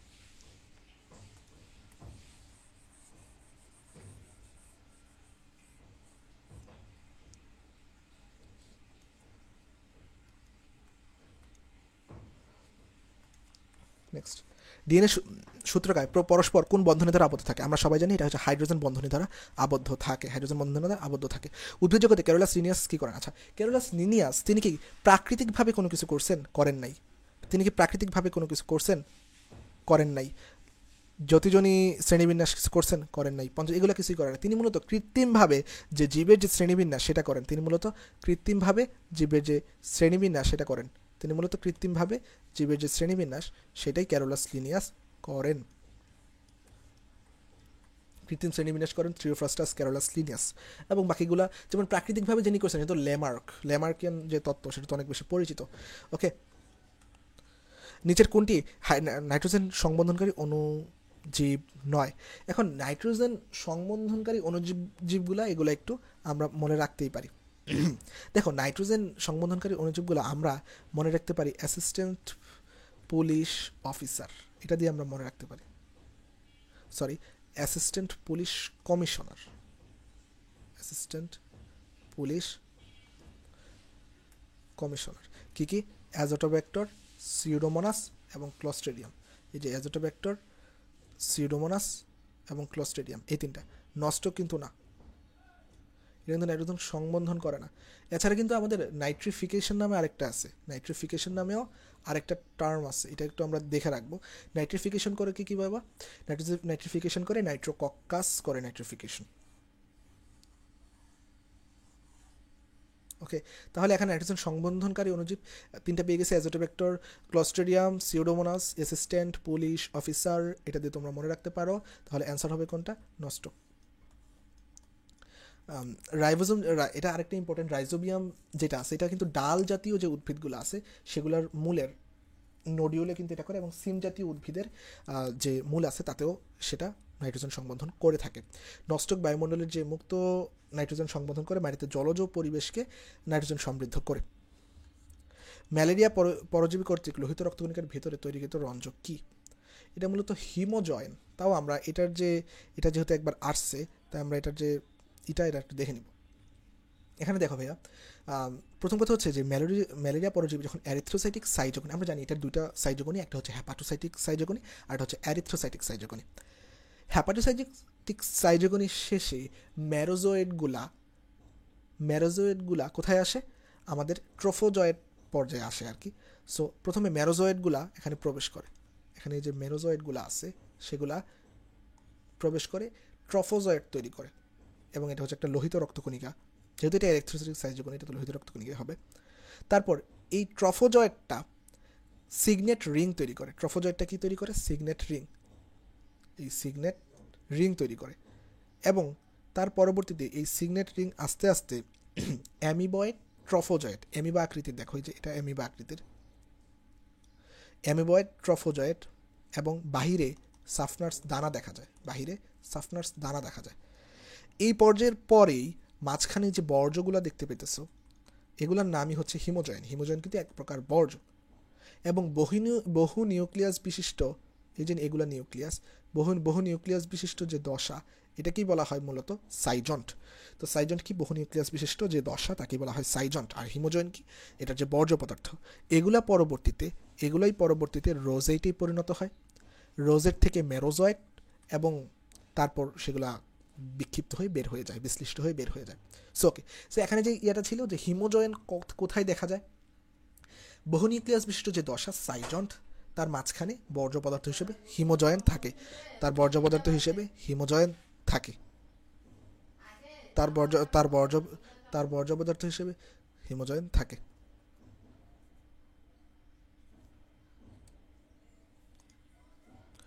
ম্যালেরিয়া পরজীবী কর্তৃক লোহিত রক্তকণিকার ভিতরে তৈরিকৃত রঞ্জক কি বলে হয়? হিমোজয়েন থাকে।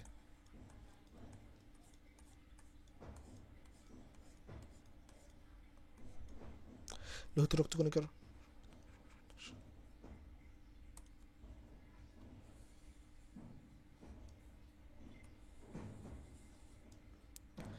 বহু নিউক্লিয়াস বিশিষ্ট এই দশাকে বলা হয় কি? সাইজন্ট। ওকে, সাইটোপ্লাজমে হিমোজয়েন নামক বর্জ্য পদার্থ বা পিগমেন্ট জমা হয়। ওকে, সো আশা করি এখান থেকে যদি আর কোনো কোশ্চেন আসে আমরা অ্যান্সার করতে পারবো। নেক্সট, কোষের কোন অঙ্গাণুটি প্রোটিন সংশ্লেষণে সাহায্য করে? আচ্ছা, প্রোটিন সংশ্লেষণ করে আমরা জানি রাইবোজোম, রাইবোজোম প্রোটিন সংশ্লেষণ করে, এটা খুবই মানে বেসিক। এখন দেখো এগুলো একটু ইম্পর্টেন্ট। কোনটা কোষের রান্নাঘর? কোষের রান্নাঘর হচ্ছে ক্লোরোপ্লাস্ট। কোষের রান্নাঘর হচ্ছে ক্লোরোপ্লাস্ট। বাট কোষের যখন শক্তি উৎপাদন কেন্দ্র হচ্ছে বা পাওয়ার হাউস, এটা হচ্ছে মাইটোকন্ড্রিয়া। খেয়াল করো, কোষের রান্নাঘর, রান্না বান্না হয়, থাইলাকয়েড মেমব্রেনে ফটোসিনথেটিক ইউনিট থাকে, সেখানে রান্না বান্না হয়। এভাবে মনে রাখবা যে থাইলাকয়েড মেমব্রেন আছে, সেখানে ফটোসিনথেটিক ইউনিট থাকে, সেখানে এটিপি সিনথেস ঘটে, সেখানে রান্না বান্না হয়। ওকে, আর মাইটোকন্ড্রিয়া কি? Power house. কোষের প্রোটিন ফ্যাক্টরি কি? রাইবোজোমকে বলা হয় কোষের প্রোটিন ফ্যাক্টরি। প্যাকেজিং কেন্দ্র ইংরেজি আছে, তাই গলগি বডি। সুইসাইডাল স্কোয়াড বা অটোফেগি হয় বা আত্মঘাতী তালিকা কোনটা? লাইসোজোম। কোষের মস্তিষ্ক নিউক্লিয়াস। কোষের মস্তিষ্ক কাকে বলা হয়? নিউক্লিয়াস।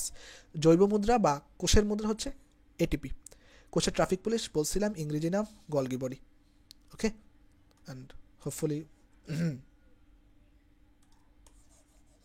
পারবো। তাহলে কোষের রান্নাঘর chloroplast, power house mitochondria, protein factory ribosome, packaging house Golgi body, suicidal squad বা আত্মঘাতী তালিকা লাইসোজোম, মস্তিষ্ক নিউক্লিয়াস, জৈব মুদ্রা এটিপি, কোষের ট্রাফিক পুলিশ গলগি বডি। কোনটি মাস্টার মলিকিউল নামে পরিচিত? আমরা জানি মাস্টার মলিকিউল, একটা মলিকিউলের কথা বলছে, তার মানে ডিএনএ। ডিএনএকে বলা হয় মাস্টার মলিকিউল। আচ্ছা বলো তো, কোনটি মানে কোষের ভিত্তি, জৈব ভিত্তি কোষের? প্রোটোপ্লাজমকে কোষের ভিত্তি বলা হয়। ওকে, ডিএনএ থেকে এমআরএনএ তৈরির প্রক্রিয়া, সেম কোষ মানে সেম টপিক থেকে। ডিএনএ থেকে এমআরএনএ তৈরির প্রক্রিয়া মানে কি? একটা ট্রান্সক্রিপ্ট তৈরি হওয়া, মানে কি? ট্রান্সক্রিপশন, মানে এলোমেলো করা যাবে না। প্লাজমিড কে আবিষ্কার করেন? এটা একটু মনে রাখবো আমরা। প্লাজমিড আবিষ্কার করেন বিজ্ঞানী লেডারবার্গ, এটা আমরা একটু মনে রাখবো। প্লাজমিড আবিষ্কার করেন কি? বিজ্ঞানী লেডারবার্গ। কোনটি বার্ড ফ্লু ভাইরাস? এখান থেকে H5N1টা একটু কমন লাগতেছে, তাই না? এটা থেকে অ্যান্সার মানে একটু বুদ্ধি আর কি। H5N1টা কমন লাগতেছে, এটা থেকে H5N1 দাগাতে পারো। বাট কীভাবে? আমরা জানি ফ্লু হিসেবে দুইটা আমাদের বইয়ে আছে, একটা হচ্ছে বার্ড ফ্লু আর একটা হচ্ছে সোয়াইন ফ্লু। একটা হচ্ছে বার্ড ফ্লু আর একটা হচ্ছে সোয়াইন ফ্লু। মনে রাখবো সোয়াইন ফ্লু যেটা, এটা হচ্ছে H1N1, এটা হচ্ছে কি? Swine flu. আর এটা হচ্ছে H5N1, এটা হচ্ছে বার্ড ফ্লু। আমি কীভাবে মনে রাখতাম যে যেহেতু 5 এটা একটু বড়, মানে বেশিটা কি? আকাশে উড়ে। সোয়াইন ফ্লু তো আকাশে উঠতে পারবে না, তার মানে এটা 1। বার্ড ফ্লু, বার্ড যেখানে থাকবে সেখানে 5 থাকবে। বার্ড যেহেতু আকাশে উঠবে তাই সেটা H5N1। আর যেটা সোয়াইন ফ্লু, এটা মাটিতে থাকবে, মানে ধরে নেওয়া আর কি। সোয়াইন ফ্লুটা H1N1 আর বার্ড ফ্লু H5N1। ওকে, এভাবে আমরা মনে রাখতে পারি। ওকে, এছাড়াও এটার যে একটা চার্ট আছে, এটা অত্যন্ত গুরুত্বপূর্ণ। এটা তোমরা যদি কেউ না পারো আমাকে বলতে পারো, আমি শর্ট ট্রিক্স দিয়ে, অনেক শর্ট ট্রিক্স বলা যায়, সো সেগুলো দিয়ে অনেকে হয়তো বা জানো, তাই আমি এখানে দিই নাই। বাট যদি তোমার প্রয়োজন হয় বলতে পারো। প্রোটিন সংশ্লেষণের জন্য নিচের কোনটি প্রযোজ্য?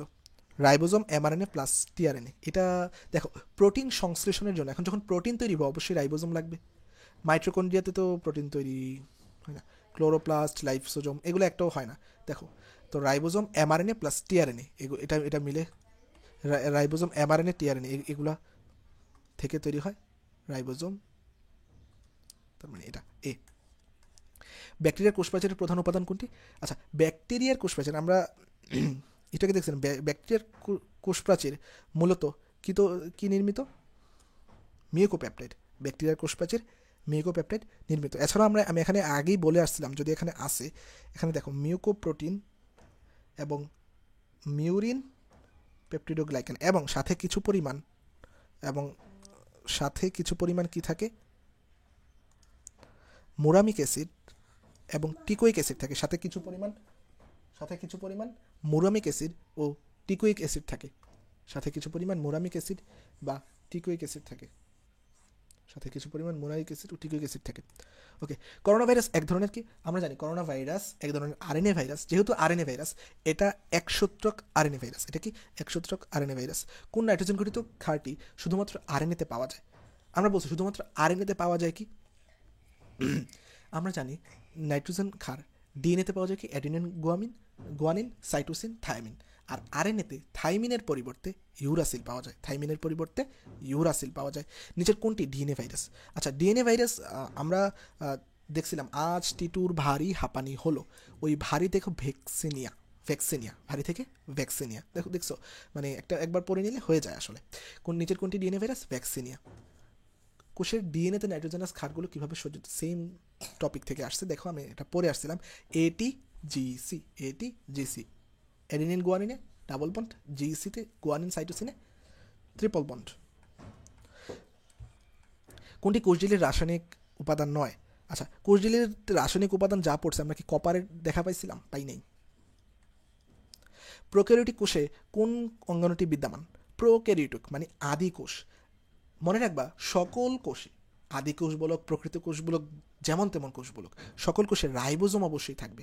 কারণ রাইবোজোম ছাড়া কোষের যে প্রোটিন উৎপাদন সেটা ব্যাহত হবে, আর প্রোটিন ছাড়া একটা কোষ কীভাবে চলবে? তাই সকল কোষে, আদি কোষ, প্রকৃত কোষ, সকল কোষে রাইবোজোম থাকবে। রাইবোজোম ছাড়া অন্যান্য অঙ্গাণু কি থাকে? অনুপস্থিত থাকে। এনার্জি কারেন্সি, আমরা বলছিলাম এনার্জি কারেন্সি কোষের সাথে এটা সম্পর্কিত। কোষের এনার্জি কারেন্সি আমরা একটু আগে পড়ে আসছি এটিপি, এবং এটা তৈরি হয় কোথায়? কোষ মাইটোকন্ড্রিয়ায়। মাইটোকন্ড্রিয়া যেটা আছে, এখানে এনার্জি কারেন্সি তৈরি হয়। সংক্রমণ ক্ষমতা সম্পন্ন ভাইরাস কণাকে কি বলে? এখানে কয়েকটা টার্মস আছে, যে কোনটা সংক্রমণ ক্ষমতা সম্পন্ন পূর্ণাঙ্গ ভাইরাস, কোনটা মানে পূর্ণাঙ্গ ভাইরাস বাট সংক্রমণ ক্ষমতা নাই, এই ভিরোয়েড, প্রিয়ন্স, এগুলো একটু আমরা দেখার ট্রাই করব। আসো, প্রথম কথা হচ্ছে ভিরোয়েডস, প্রিয়ন্স, ভিরিয়ন এবং নিউক্লিয় ক্যাপসিড। এগুলোর মধ্যে দেখো, ভিরোয়েড হচ্ছে শুধুমাত্র অয়েড, নিউক্লিয় অয়েডটা থাকবে এটার মধ্যে, শুধুমাত্র যে নিউক্লিয় অয়েড যেটা আছে সেইটা থাকবে। এটা থেকে মনে রাখবো, নিউক্লিয় অয়েড যেটা আছে এটা থাকবে। ওকে, এখন আরও কিছু কথা আছে। এই যে ভিরোয়েড আছে, এটা যেহেতু একটা আরএনএ, এটাতে কোনো ডিএনএ থাকে না। ভিরোয়েডে কি শুধুমাত্র আরএনএ, এটাতে কোনো কি থাকে না? ডিএনএ থাকে না। তাই এই ভিরোয়েডটা মূলত উদ্ভিদে রোগ সৃষ্টি করে। একটু ভালো করে পড়ো, কাজে লাগবে। উদ্ভিদে রোগ সৃষ্টি করে। এবং প্রিয়ন্স, এটাও রোগ সৃষ্টি করে, বাট এটা প্রাণীতে রোগ সৃষ্টি করে। এবং ভিরিয়ন, এটাও রোগ সৃষ্টি করে, এটা উদ্ভিদ প্লাস প্রাণী দুইটাতেই রোগ সৃষ্টি করতে পারে। তাহলে কি বললাম? ভিরিওয়েড, এটা শুধুমাত্র আরএনএ থাকে এবং এটা উদ্ভিদে রোগ সৃষ্টি করে। এবং প্রিয়নটা, এটা শুধুমাত্র প্রোটিন দ্বারা তৈরি, এটা শুধুমাত্র প্রোটিন, একটা প্রোটিনের একটা জাস্ট আবরণ, কোনো ধরনের নিউক্লিয় অয়েড থাকে না, কোনো ধরনের এই যেরকম নিউক্লিয় অয়েড কি করে না? থাকে না। ওকে, ভিরি অন থেকে মনে রাখবে, এটা নামটা অনেকটা এরকম না? ভিরি কি অন। এখন যেহেতু ভেরি অন, এটা থেকে মনে রাখবো, এটা অন মানে সবসময় অন থাকবে। অন মানে কি? সবসময় অনই থাকবে। তার মানে এটা রোগ সৃষ্টি করতে পারে, এবং এটার আরএনএ ও ডিএনএ সবই থাকবে। এটা মূলত ক্ষুদ্র আকৃতির। নিউক্লিয় ক্যাপসিড, এটাও পূর্ণাঙ্গ ভাইরাস, বাট এটা কোনো রোগ সৃষ্টি করতে পারে না। এটা অকর্মক্ষম পূর্ণাঙ্গ ভাইরাস, এটা হচ্ছে নিউক্লিয় ক্যাপসিড, এটা কোনো রোগ সৃষ্টি করতে পারে না। তাহলে আমি আবারও বলতেছি, ভিরোয়েডস কি? উদ্ভিদে রোগ সৃষ্টি করে। প্রিয়ন্স কি? প্রাণীতে। এবং ভিরিয়ন, এটা একটা পূর্ণাঙ্গ ভাইরাস এবং এটা উদ্ভিদ ও প্রাণীতে দুইটাতেই রোগ সৃষ্টি করতে পারে। এই তো। এবং আকৃতিতে ছোট, এই জন্য এদেরকে বলা হয় সাবভাইরাল এজেন্ট। আকৃতিতে ছোট, এই জন্য এদেরকে কি বলা হয়? সাবভাইরাল এজেন্ট। তাহলে আশা করি ভুল হবে না। আবারও বলতেছি, ভিরোয়েড মানে শুধুমাত্র আরএনএ, মানে শুধুমাত্র নিউক্লিয়েড থাকবে। প্রোটিন থাকবে, শুধুমাত্র প্রোটিন যুক্ত একটা ক্যাপসিড দ্বারা গঠিত। এটা কিন্তু ক্যাপসিড, এটা ক্যাপসিড থাকবে। অন সব কিছুই থাকবে, মানে সে অন মানে পূর্ণাঙ্গ ভাইরাসের মতোই, সে উদ্ভিদ ও প্রাণী দুইটারই সে ক্ষতি সাধন করবে। নিউক্লিয় ক্যাপসিড কোনো কাজ নাই, অকর্মক্ষম, বাট তার সব কিছুই আছে। ওকে, এখানে বলছে সংক্রমণ ক্ষমতা সম্পন্ন ভাইরাস কণাকে কি বলে? আচ্ছা, সংক্রমণ ক্ষমতা সম্পন্ন ভাইরাস কণাকে কি বলে?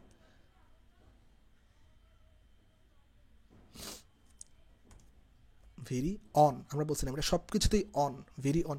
প্রিয়ন্স, এগুলো কিন্তু উদ্ভিদ বা প্রাণীতে আলাদা, মানে নর্মালি কিন্তু ভেরি অন রোগ সৃষ্টি করে শুধুমাত্র প্রাণীতে প্রিয়ন্স, শুধুমাত্র ইয়াতে ভিরিওয়েড। আর নিউক্লিয়স ক্যাপসিড তো অকর্মক্ষম, সে তো অকর্মক্ষম। এই যে নিউক্লিক অ্যাসিড ও একে ঘিরে ক্যাপসিডের সমন্বয়ে গঠিত একটি সংক্রমণ ক্ষমতা সম্পন্ন, মানে তার সব কিছু আছে, সম্পূর্ণ ভাইরাস। এটা এটা কিন্তু ইম্পর্টেন্ট, একটা সম্পূর্ণ ভাইরাস। এটা কি? ভিরিয়ন। একটা সম্পূর্ণ ভাইরাস কি? ভিরিয়ন।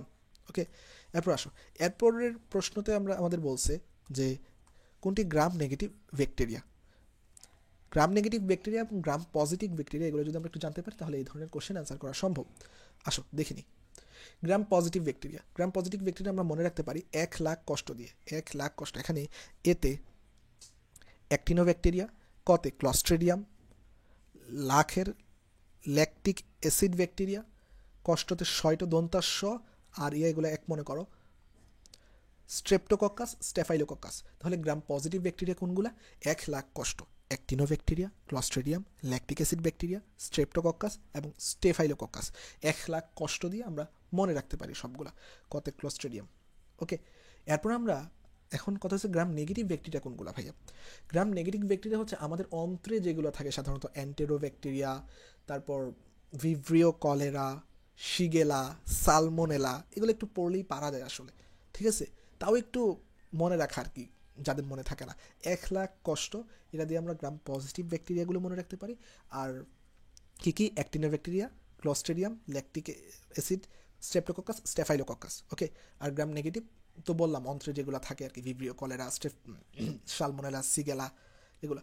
সো এখন কথা হচ্ছে ভাইয়া এগুলোকে গ্রাম পজিটিভ কেন বলতেছি, গ্রাম নেগেটিভ কেন বলতেছি? ভাইয়া দেখো, কোনো কোনো ভাইরাসের দেহে তো মনে করো একটা উপরে যে ক্যাপসিডটা থাকে, সরি ব্যাকটেরিয়ার কথা আমরা বলতেছি, যে ব্যাকটেরিয়ার যে কোষ প্রাচীরটা আছে, মানে উপরে যে ইয়াটা আছে, সেইটাতে মূলত করে একটা রঞ্জকের মধ্যে ডুবানো হয়।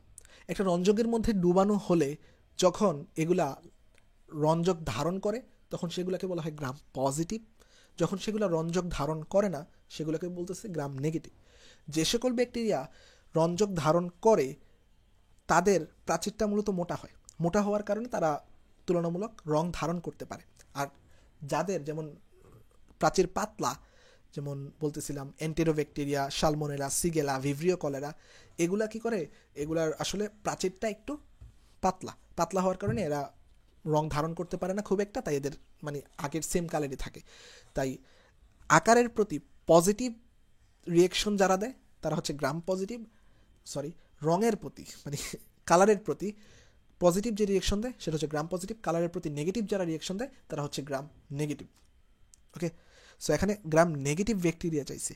এখন দেখো স্টেফাইলোকক্কাস, ভেসিলাস, এগুলো গ্রাম নেগেটিভ ব্যাকটেরিয়া। আমি বলছিলাম যে অন্ত্রের যে ব্যাকটেরিয়া ভিব্রিও কলেরা, অন্ত্রের যে bacteria Vibrio cholera, cyanobacteria, Shigella, salmonella, এগুলো গ্রাম নেগেটিভ ব্যাকটেরিয়া।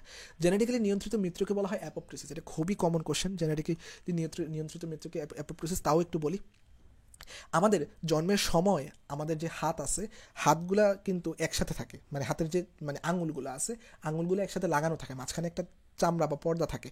ওকে, সো জন্মের পর সেগুলো মানে মানে মায়ের পেটে আর কি, সো এগুলো আস্তে আস্তে জেনেটিক্যালি কী হয়, মায়ের পেট থেকে এগুলো আস্তে আস্তে মানে ক্ষয় হয়ে বা মরে যে এই আমাদের আঙুলগুলো আলাদা হয়। আমি একজন মানুষ দেখছিলাম যার এই আঙুলগুলো মানে 3টা আঙুল শেষের মানে একসাথে লাগানো। ওকে, সো লাগানো হওয়ার কারণে মানে লাগানো আর কি, অর্থাৎ তার যে জেনেটিক্যালি নিয়ন্ত্রিত অ্যাপোপ্টোসিসটা হওয়ার কথা সেটা হয় নাই, সেজন্য তার আঙুলগুলো লাগানো। সো যাই হোক, সে কারণে আমাদের সমস্যা হতে পারে ক্ষেত্রে। যাই হোক, সো জেনেটিক্যালি যেটা ঘটে সেটা হচ্ছে অ্যাপোপ্টোসিস। আর যখন কোনো একটা বিষাক্ত দ্রব্য অথবা পুষ্টির অভাব, বিষাক্ত দ্রব্য অথবা পুষ্টির অভাবের ফলে যেটা হয় সেটা হচ্ছে নেক্রোসিস। সেটার ক্ষেত্রে কী হয়? নেক্রোসিস হয়। এখানে দেওয়া আছে, এটা হলো যে কোষের জেনেটিক্যালি নিয়ন্ত্রিত মৃত্যু, এবং নেক্রোসিস কি? পুষ্টির অভাবে বিষাক্ত দ্রব্যের কারণে যে মৃত্যু ঘটে সেটা হচ্ছে নেক্রোসিস। আচ্ছা, ব্যাকটেরিওফাজ এক ধরনের কি? আচ্ছা, ব্যাকটেরিওফাজ নামটা দেখে আমরা অনেকে মনে করি কি এটা সম্ভবত হয়তো বা ব্যাকটেরিয়া, কিন্তু না বাবা। ব্যাকটেরিওফাজ মানে হচ্ছে এটা ভাইরাস ধ্বংস করে, কি বলতেছি, ব্যাকটেরিওফাজ একটা ভাইরাস। ব্যাকটেরিওফাজ মানে ব্যাকটেরিয়া ধ্বংস করে এমন ভাইরাস। ব্যাকটেরিওফাজ মানে কি? ব্যাকটেরিয়া ধ্বংসকারী এমন ভাইরাস। তার মানে সে নিজে কিন্তু একটা ভাইরাস, সে নিজে একটা ভাইরাস এবং সে ব্যাকটেরিয়া ধ্বংস করে। ওকে, এভাবে আমরা মনে রাখতে পারি আর কি। স্যার ব্যাকটেরিওফাজ কি? একটা ভাইরাস। ক্যাপসিড এক ধরনের কি? আমি পরে আসছিলাম আগে যে ক্যাপসিডের একক কি? ক্যাপসোমিয়ার দেখাইছিলাম, কিন্তু ক্যাপসিডের একক ক্যাপসোমিয়ার। ওকে, কোনটি কোষীয় বর্জ্য পদার্থ? আচ্ছা, কোষের মধ্যে কোনটা বর্জ্য পদার্থ কোনটা ইয়া পদার্থ, এটা একটা চার্ট আছে বইয়ে, এটা থেকে তোমরা মনে রাখতেই পারো। ওয়েট,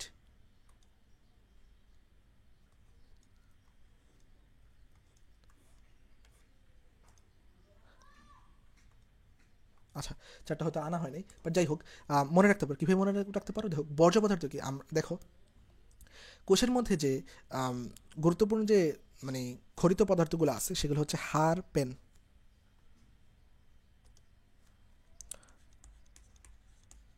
হাড়, পেন, এইচতে হরমোন,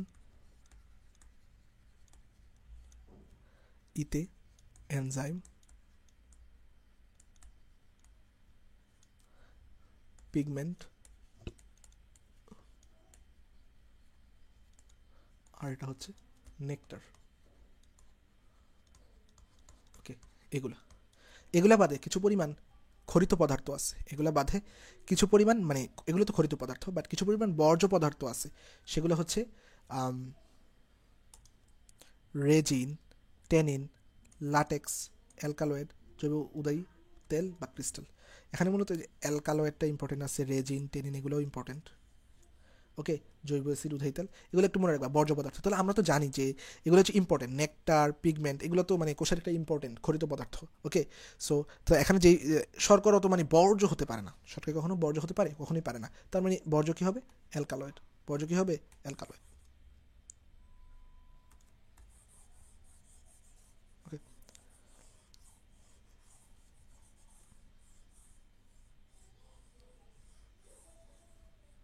ওকে, তাহলে অ্যান্সার কী হলো এখানে? অ্যালকালয়েড। ওকে, কোষ বিভাজনের কোন পর্যায়ে ক্রোমোজোমগুলো বিষুবীয় অঞ্চলে বিন্যস্ত থাকে? আচ্ছা, ক্রোমোজোমগুলো বিষুবীয় অঞ্চলে অবস্থান থাকে মেটাফেজ পর্যায়ে, আমরা অনেকে জানি, সবাই জানি বলতে গেলে। কোষ বিভাজনের বিষুবীয় অঞ্চলে বিন্যস্ত থাকি মেটাফেজ পর্যায়ে। ওকে, তো আমরা এগুলো একটু লাইনগুলো একটু পড়ে নিব আমরা নিজ দায়িত্বে, যে কন্ডেনসেশন ঘটে, সুপার কোয়েলিং ঘটে। ডেঙ্গু ভাইরাস কি? আচ্ছা, ডেঙ্গু ভাইরাস আমরা আগেই বলছিলাম যেগুলোর নাম জানি সেগুলো কি? ডেঙ্গু ভাইরাস নাম, এটা হচ্ছে আরএনএ ভাইরাস, তাই ডেঙ্গু ভাইরাস এক ধরনের আরএনএ ভাইরাস। ডেঙ্গু ভাইরাস এক ধরনের আরএনএ ভাইরাস। ডিএনএ পলিমারেজের কাজ কোনটি? এখন ডিএনএ পলিমারেজ কী করে? এখানে কয়েকটা আছে, কোন মানে কোন কোন কী কাজ করে সেটা আমরা মনে রাখবো। সো ডিএনএ পলিমারেজের কাজ হচ্ছে ডিএনএ থেকে ডিএনএ সংশ্লেষণ।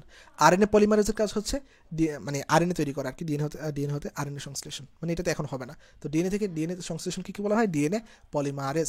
এটা যে একটা চার্ট আছে, এই চার্টটা একটু আমরা দেখে নিব। এটার চার্টটা আছে, এটা আমরা দেখে নিব। আচ্ছা, এখন দেখো ভাইয়া, ডিএনএ পলিমারেজ কী করে? পরিপূরক স্ট্যান্ড শিকল, এখানে এত কিছু লাগে না। ডিএনএ প্রুফ রিডিং করে, এবং এটা হচ্ছে অত্যাবশ্যকীয়। ডিএনএ পলিমারেজ এটা কি? অত্যাবশ্যক। এবং কীভাবে আরএনএ পলিমারেজও আছে, আরএনএ পলিমারেজও আছে। ওকে, সো যেটা বলতেছিলাম যে এখানে যে নামগুলো আছে সেগুলো অনেক বেশি important. Topoisomerase, DNA helix. এখন আইসোমার এটা কীভাবে মনে রাখতে পারি? আইসোমারেজ মানে আইসোমার তৈরি করা, অতিমাত্রায় পেঁচানো অবস্থা থেকে মুক্ত করে। টপো আইসোমারেজ অর্থাৎ অতিমাত্রায় যে পেঁচিয়ে যাওয়া আছে এটা থেকে মুক্ত করে কি? টপো আইসোমারেজ, অর্থাৎ আইসোমার বা পেঁচিয়ে যাওয়া, এটা উৎপন্ন করে কি? পেঁচানো থেকে রক্ষা করে টপো আইসোমারেজ। হেলিকেজ কী করে? হেলিক্সের পেজগুলো খুলে দেয়। হেলিক্সের পেজগুলো খুলে দেয় কি? হেলিকেজ। পলিমারেজ তো বললামই, নিউক্লিওটাইড অণু যুক্ত করে পরিপূরক স্ট্যান্ড শিকল গঠন করে। ডিএনএ প্রুফ রিডিং করে কে? Polymerase. Single strand binding protein, আমাদের যে ডিএনএ যে ওয়াই ফরকটা আছে এগুলো আবার পাশাপাশি লেগে যেতে চায়, মানে এই যে ইয়েগুলো আছে এগুলো আবার লেগে যেতে চায়। সো এগুলো লাগা হতে বাধা দেয়, মানে এগুলোকে একসাথে হতে দেয় না, হচ্ছে সিঙ্গেল স্ট্যান্ড বাইন্ডিং প্রোটিন এগুলোকে সিঙ্গেল থাকতে দেয়, এগুলাকে সিঙ্গেল থাকতে দেওয়া হচ্ছে single strand binding protein. Ligase কি? জোড়া লাগায়। লাইগেজ কি? জোড়া লাগায়। এরা কি করে? ওকাজাকি খণ্ডকে পরিপূরক স্ট্যান্ডে যুক্ত হতে সাহায্য করে, পরিপূরক স্ট্যান্ডে যুক্ত হতে সাহায্য করে। ওয়েট,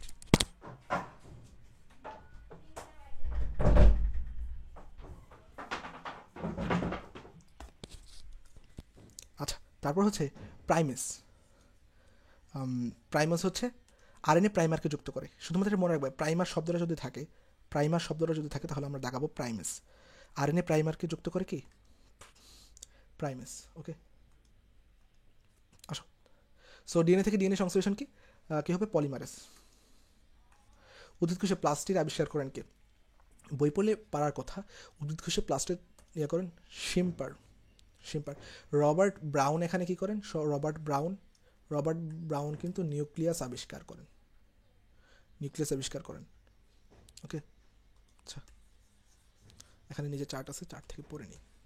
আচ্ছা আসেন, এটা অনেক বেশি ইম্পর্টেন্ট। আচ্ছা, রবার্ট হুক করেন 1665 সালে কোষ প্রাচীর আবিষ্কার করেন, ওটা অত ইম্পর্টেন্ট না। প্রোটোপ্লাজম, পথে পার্কিনজি প্রোটোপ্লাজম আবিষ্কার করেন।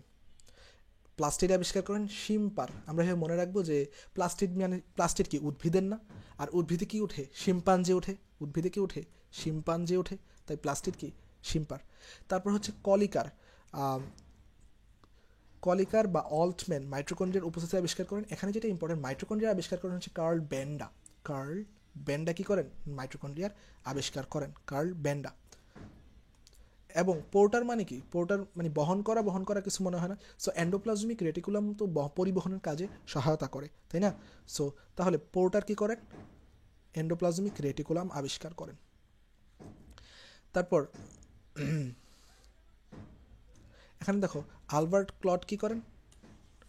1954 সালে কি করেন?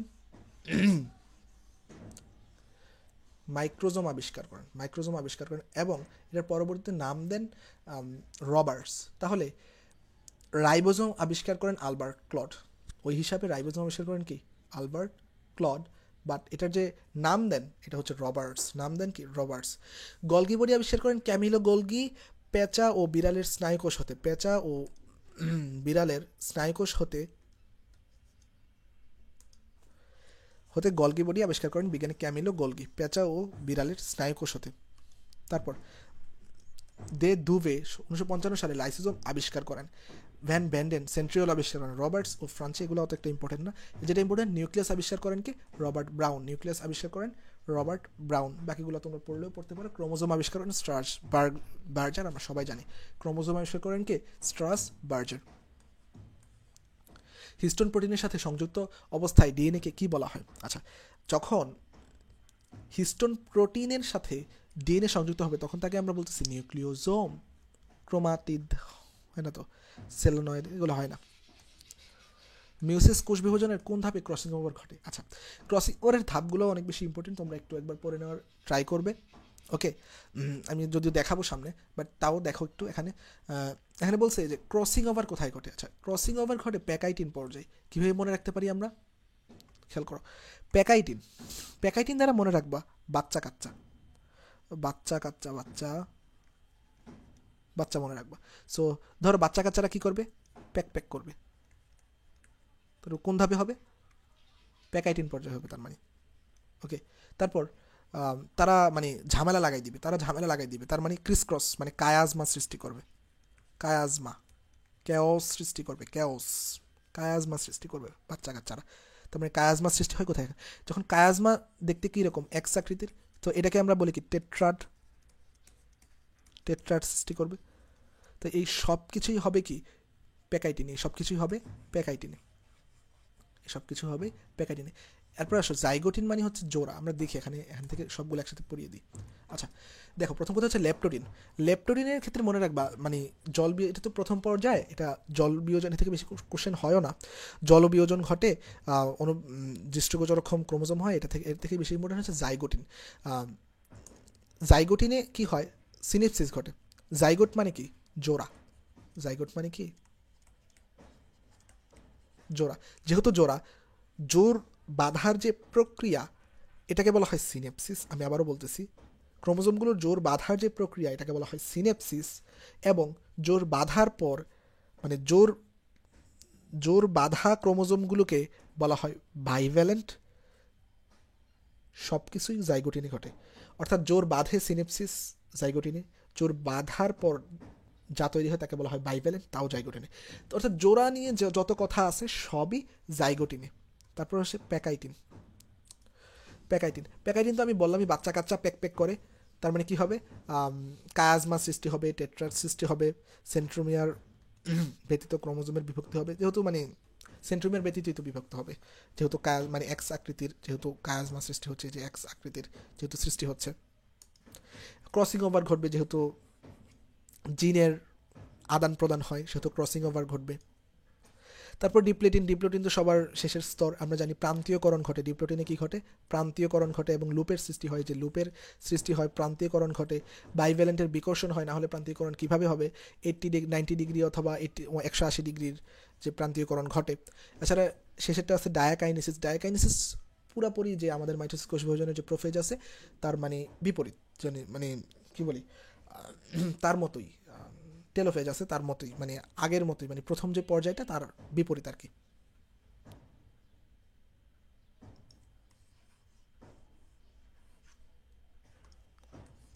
আচ্ছা, আদিকোষে জিন প্রকাশের এককে কি বলে? আদিকোষে জিন প্রকাশের এককে বলা হয় অপারেটর, সরি মানে অপারেটর মানে মিস্টেক, অপেরণ। আদিকোষে জিন প্রকাশের এককে বলে অপেরণ, এবং অপেরণের মধ্যে এই যে যতগুলো আছে, প্রোমোটার, রেগুলেটর, অপারেটর, সবগুলাকে কিন্তু একত্রে অপেরণ বলে। ওকে, সো এই অপেরণ মিলে আদিকোষে মূলত অপেরণ থাকে। আমাদের বইয়ে একটা চার্ট আছে, একটা হচ্ছে আদিকোষ, আরেকটা হচ্ছে কি, একটা আদিকোষ আর একটা হচ্ছে কি প্রকৃত কোষ। খারাপ হয়ে যাচ্ছে। আচ্ছা, একটা আদিকোষ আর একটা প্রকৃত কোষ, এখানের মধ্যে তোমরা একটা জিনিস খেয়াল করবা, যে আদিকোষ আর প্রকৃত কোষের মধ্যে যেটা আদিকোষে অপেরণ থাকবে, বাট প্রকৃত কোষে অপেরণ থাকবে না। ওকে, আদিকোষে অপেরণ থাকবে, প্রকৃত কোষে অপেরণ থাকবে না। ওকে,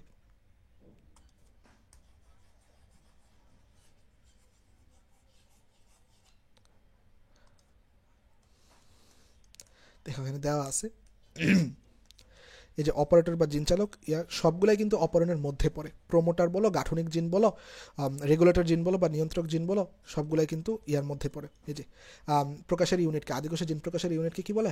অপেরণ। মিথুজীবী ব্যাকটেরিয়া কোনটি? আচ্ছা, মিথুজীবী মিথুজীবী মানে কি? মিথুজীবীটা হচ্ছে একে অপরের সহায়তা করা, একে অপরের সহায়তা করা। আমরা জানি ডাল জাতীয় উদ্ভিদের যে নডিউল বা মূলে যে নাইট্রোজেন সংবন্ধনকারী থেকে রাইজোবিয়াম, এটা কিন্তু মিথুজীবী। রাইজোবিয়াম, এজোলা, সালভানিয়া, এগুলো মিথুজীবী। এগুলো বাইরে থেকে করে দিছে, কালেকশন করে দিছে, অন্য বই থেকে দিছে। তোমরা ওইভাবেই মনে রাখতে পারো যে রাইজোবিয়াম সিমবায়োটিক, এবং বাকিগুলা অ্যাজোলা, সালভানিয়া, নস্টক, অ্যানাবেনা, অলসার, এগুলো নন সিমবায়োটিক। কোষের সাইটোপ্লাজমে কোনটির পরিমাণ সবচেয়ে বেশি? আচ্ছা, আমরা জানি প্রাণী দেহে আমাদের কি পানি বেশি, মানে সকল জায়গায় মানে পানির পরিমাণটাই তো বেশি হবে, তাই না? সাইটোপ্লাজমে কি পানির পরিমাণটাই বেশি, পানি 75%, সাইটোপ্লাজমে পানির পরিমাণ বেশি সবচেয়ে। কোনটি নগ্ন ভাইরাস? নগ্ন ভাইরাস মানে কি? বাইরে যে আবরণটা বা ক্যাপসিডটা সেটা থাকবে না।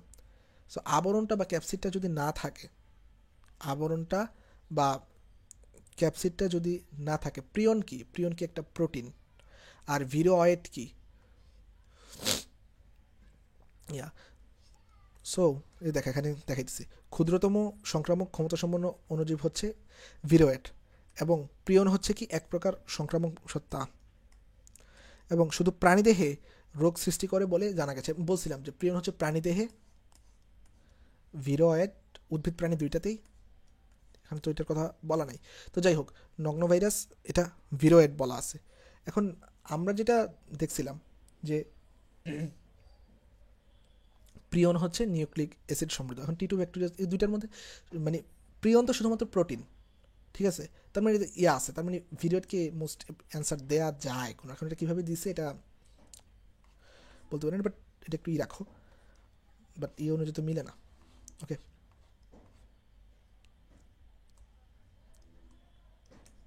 এই যে নগ্ন আরএনএ দেহ ভিরোয়েড এর দেহ গঠিত। ও সরি, বুঝতে পারছি।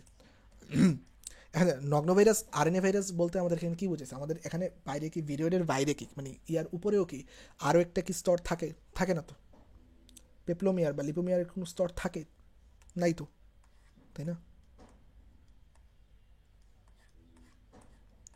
নিম্নের কোনটি চা পাতার রোগ সৃষ্টি করে? এটা এটা সেফালোভেরেসেন্স। ওকে, এটা একটু মুখস্থ করবো। ট্রান্সলেশনের সূচনা কোডন কি? আমরা জানি সূচনা স্টার্ট কোডন এবং স্টপ কোডন নামে দুটো কোডন আছে। স্টার্ট কোডন কি? AUG, এটা হচ্ছে মিথিওনিন, এটা হচ্ছে AUG, এটা হচ্ছে মেথিওনিন। আর আর স্টপ কোডন হচ্ছে AUG, মানে স্টার্ট কোডনটা মনে রাখবো অগাস্ট, অগাস্টের প্রথম 3 অক্ষর দিয়ে অগাস্ট। আর ইয়াটা হচ্ছে ওয়া, মানে UAA, UAG, UGA। এই যে UAA, UAG এবং UGA, এটা কীভাবে মনে রাখবো? প্রথম হচ্ছে UAA, এটা মনে রাখবো। তারপর UA ঠিক রাখবো, একটা জি চলে আসবে, একটা জি চলে আসবে, এবং তারপর এই জিটা আগে চলে আসবে, এই জিটা আগে চলে আসবে, এরপর একটা এই জিটা আগে আগে চলে আসছে, মানে রিপ্লেস হয়ে গেছে, এরা রিপ্লেস হয়ে গেছে। তাহলে কীভাবে মনে রাখবো? প্রথমে UAA, স্টপ কোডন কী কী? UAA, তারপর একটা জি আসবে সবার শেষে, তারপর জিটা রিপ্লেস হয়ে যাবে আগেরটায়। ওকে। উদ্ভিদে সবচেয়ে বেশি পরিমাণে থাকে কোনটি? আচ্ছা, উদ্ভিদে সবচেয়ে বেশি পরিমাণে বলছিলাম আমরা প্রায় 40%, প্রায় কি 40% কি থাকে? সেলুলোজ থাকে। প্রায় 40% কি থাকে? সেলুলোজ থাকে। তাহলে অ্যান্সার কি হবে? সেলুলোজ। পড়ে আসছিলাম। কোনটিকে কোষের রান্নাঘর বলা হয়? অলরেডি পড়ে আসছি, ক্লোরোপ্লাস্টকে কোষের রান্নাঘর বলা হয়। এখানে আবার দেওয়া আছে মাইটোকন্ড্রিয়ায়, দেখে নিবা একবার। ডিএনএ পলিমারেজ এনজাইমের কাজ কি? Polymerase, same question.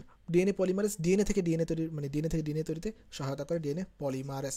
আর ডিএনএ থেকে এমআরএনএ বা ট্রান্সক্রিপশনে, মানে আরএনএ যখন তৈরি হয় তখন সহায়তা করে কি? RNA polymerase. উদ্ভিদ কোষের অনন্য বৈশিষ্ট্যগুলি পড়ছিলাম কিন্তু আমরা। কোষ প্রাচীরকে উদ্ভিদ কোষের অনন্য বৈশিষ্ট্য বলা হয়, প্রথমেই পড়ছিলাম একেবারে। রাইবোজোমের গঠন কি? আচ্ছা, রাইবোজোমে কি আবার আর ডিএনএ থাকে? থাকে না। ডিএনএ থাকে? থাকে না। এখানে বলছে প্রোটিন ও আরএনএ। রাইবোজোমে প্রোটিন থাকবে এবং আরএনএ থাকে। রাইবোজোমে রাইবোজোমাল আরএনএ থাকে। কি বললাম? রাইবোজোমে রাইবোজোমাল আরএনএ থাকে এবং প্রোটিন থাকে। এখানে বলা আছে দেখো, রাইবোজোমে মূলত 70, রাইবোজোমের আদি কোষে রাইবোজোম 70S রাইবোজোম এবং প্রকৃত কোষে 80S রাইবোজোম, এবং প্রায় 3 ধরনের রাইবোজোম থাকে আদি কোষে এবং 4 ধরনের রাইবোজোম থাকে প্রকৃত কোষে। এগুলো খুব একটা লাগে না, শুধুমাত্র মনে রাখবা যে এটা এখানে দুইটা ইউনিট আছে, এটা আশা করি সবাই জানো, যে যখন 70S রাইবোজোম তখন এখানে 60S ও 30S দুইটা হয়, সরি এখানে 50S ও 30S, এবং যখন 80S তখন হবে 50S, উল্টা লিখতেছি কেন, 50S, 80S যখন হয় তখন 60S ও 40S, এভাবে গঠিত হয় রাইবোজোমগুলো থাকে। ওকে, এটা মনে রাখতে পারো। তাহলে কি বললাম? রাইবোজোমে মূলত কোনো ধরনের ডিএনএ থাকবে না, রাইবোজোমে রাইবোজোমাল আরএনএ এবং প্রোটিন দ্বারা গঠিত হবে। আর আদি কোষে 70S, প্রকৃত কোষে 80S রাইবোজোম থাকে। ভাইভ্যালেন্ট সৃষ্টি হয় কি? আমরা বলছিলাম ভাইভ্যালেন্ট মানে জোড়া সৃষ্টি হওয়া। ভাইভ্যালেন্ট যখন বলছে জোর সৃষ্টি হওয়া মানে কি? জাইগোটিন। জোর সৃষ্টি হওয়া মানে কি? জাইগোটিন। এখানে আবার আছে, দেখতে পারো। পিউরিন গ্রুপের নাইট্রোজেন, আমরা ওই যে ট্রিক্সটা বলছিলাম, পিউরিন মানে কি? এখানে কোনো রস্যই নাই, তার মানে কোনো রস্যই থাকা যাবে না। দেখো প্রথমটা দেখো, অ্যাডিনিন গুয়ানিন, এখানে কোনো রস্যই নাই, তার মানে এটা অ্যান্সার হবে। এখানে দেখো সাইটোসিন, এটাতে রস্যই আছে, এটাতে রস্যই আছে, এটাতে রস্যই আছে, এটা পাইরিমিডিন, এগুলো সবগুলোতে একটা একটা পাইরিমিডিন ক্ষারক আছে এবং এটাতে দুইটাই পাইরিমিডিন ক্ষারক। কোনটি স্টার্ট কোডন? স্টার্ট কোডন বলছিলাম AUG, তারপর হচ্ছে UAA, UAG, UGA, এগুলো সবগুলো স্টপ কোডন।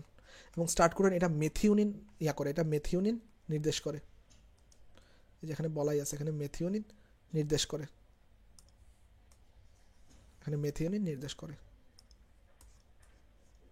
আচ্ছা, এখানে বলছে আবাদি পশু গমের ক্রোমোজোমের সংখ্যা। এখানে ক্রোমোজোম সংখ্যাটা অনেক বেশি ইম্পর্টেন্ট। মানে ক্রোমোজোম এর একটা বই দেখবে, একটা চার্ট আছে, এই চার্টটা থেকে মনে রাখা যায় অনেক কিছুই। দাঁড়াও, ওয়েট, চারটা, চারটা। এখন দেখো, এই চারটা পড়ে ফেলবা তোমরা নিজে যাইতে, তাও তাও আমি একটু কিছু কিছু দেখিয়ে দেওয়ার একটু ট্রাই করি যে কোনটা কীভাবে আসলো। সবার প্রথমে আমরা মনে রাখবো যে ধানের যা আছে, ধানের হচ্ছে 24, ধানের কি 24, ধানের যদি 24 হয় তাহলে গম কি হবে? উল্টা হবে। ধানের বিপরীত কি? গম। উল্টা কেন হবে? কারণ ধান খেলে জানো মানে চর্বি বৃদ্ধি পায়, মানে অনেকে রুটি খায়, ভাত পছন্দ করে না, রুটি পছন্দ করে। ধানের পরিপূরক গম মানে রুটি, রুটি পছন্দ করে 42, মানে উল্টা 24, 42 উল্টা। ভুট্টা 20, ভতে ভুট্টা ভতে ভুট্টা বতে বিষ, ভতে ভুট্টা বতে বিষ, এভাবে মনে রাখবো, ভতে ভুট্টা বতে বিষ। ওকে, তারপর আসো, যেমন ধরো আমরা যেগুলোর উপরে চন্দ্রবিন্দু আছে, যেগুলোর উপরে চন্দ্রবিন্দু আছে সেগুলোকে মনে রাখবো, সেগুলো 18, সেগুলো সব 18, সেগুলো সব 18, যেগুলোর উপর চন্দ্রবিন্দু আছে সেগুলোর মনে রাখবো এভাবে 18। তবে মূলাও আছে এখানে, মনে রাখবো মূলার উপর একটা চন্দ্রবিন্দু দিয়েই দিলাম, ধরো আর কি, ধরো দিয়ে দিলাম, মানে বলা আর কি। তো সেগুলো সব 18। এখন পেঁয়াজের ভিতরে এখন চন্দ্রবিন্দু আছে, এখন সেটা তো আবার 16, কি মনে রাখবো? পেঁয়াজকে আমরা একটু কিউট করে মনে রাখি, পেঁয়াজ তো চোখে জল আসে আমাদের, মানে কাটার সময়, সো এটাকে আমরা একটু কিউট করে মনে রাখতে পারি। পেঁয়াজ হচ্ছে সুইট 16, পেঁয়াজ কি, পেঁয়াজ কি সুইট 16, পেঁয়াজ কি সুইট 16। ওকে, তারপর গোল আলুর দাম কত? 48, গোল আলুর দাম কত?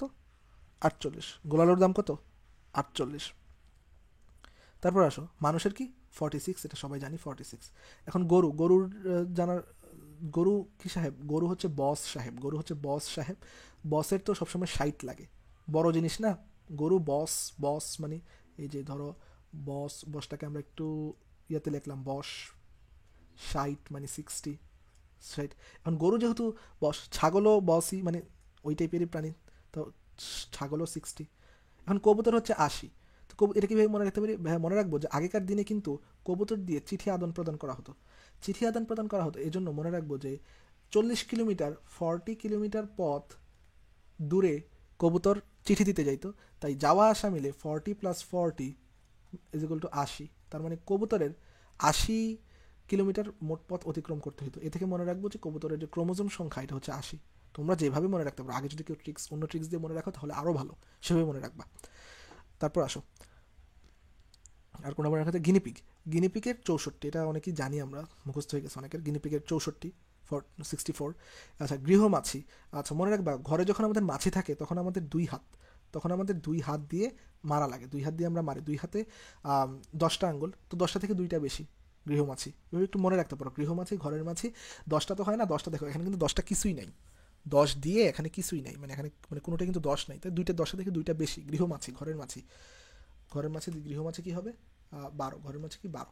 তারপর হচ্ছে ফলের মাছি, ফলের মাছি হচ্ছে 8, ফলের মাছি 8। সবচেয়ে কম কি? গোলকৃমি 2, সবচেয়ে কম কি? গোলকৃমি 2। আর মানুষের সাথে আরেকটা মিল আছে, এটা হচ্ছে রেশমি পোকা, এটা সবসময় কোশ্চেনে আসে। মানুষের সাথে মিল আছে কি?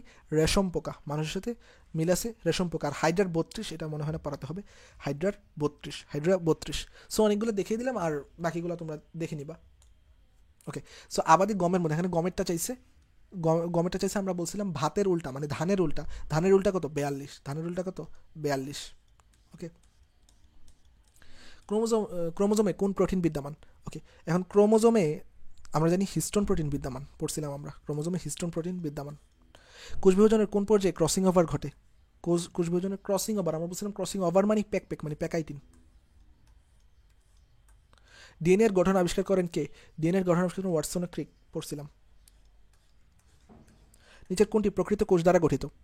প্রকৃত কোষ দ্বারা গঠিত, এখন আমরা জানি প্রকৃত কোষ হচ্ছে এককোষী প্রকৃতির শৈবাল হচ্ছে ক্লোরেলা, এককোষী প্রকৃতির শৈবাল হচ্ছে প্রকৃত কোষ হচ্ছে ক্লোরেলা, এগুলো সব আদিকোষী। উদ্ভিদের প্রাচীরের প্রধান উপাদান কোনটি? প্রাচীরের প্রধান উপাদান এর আগেও পড়ছিলাম, সেলুলোজ, একই রকম কোশ্চেন রিপিট হয়েছে। নিচের কোনটি ভাইরাসজনিত রোগ?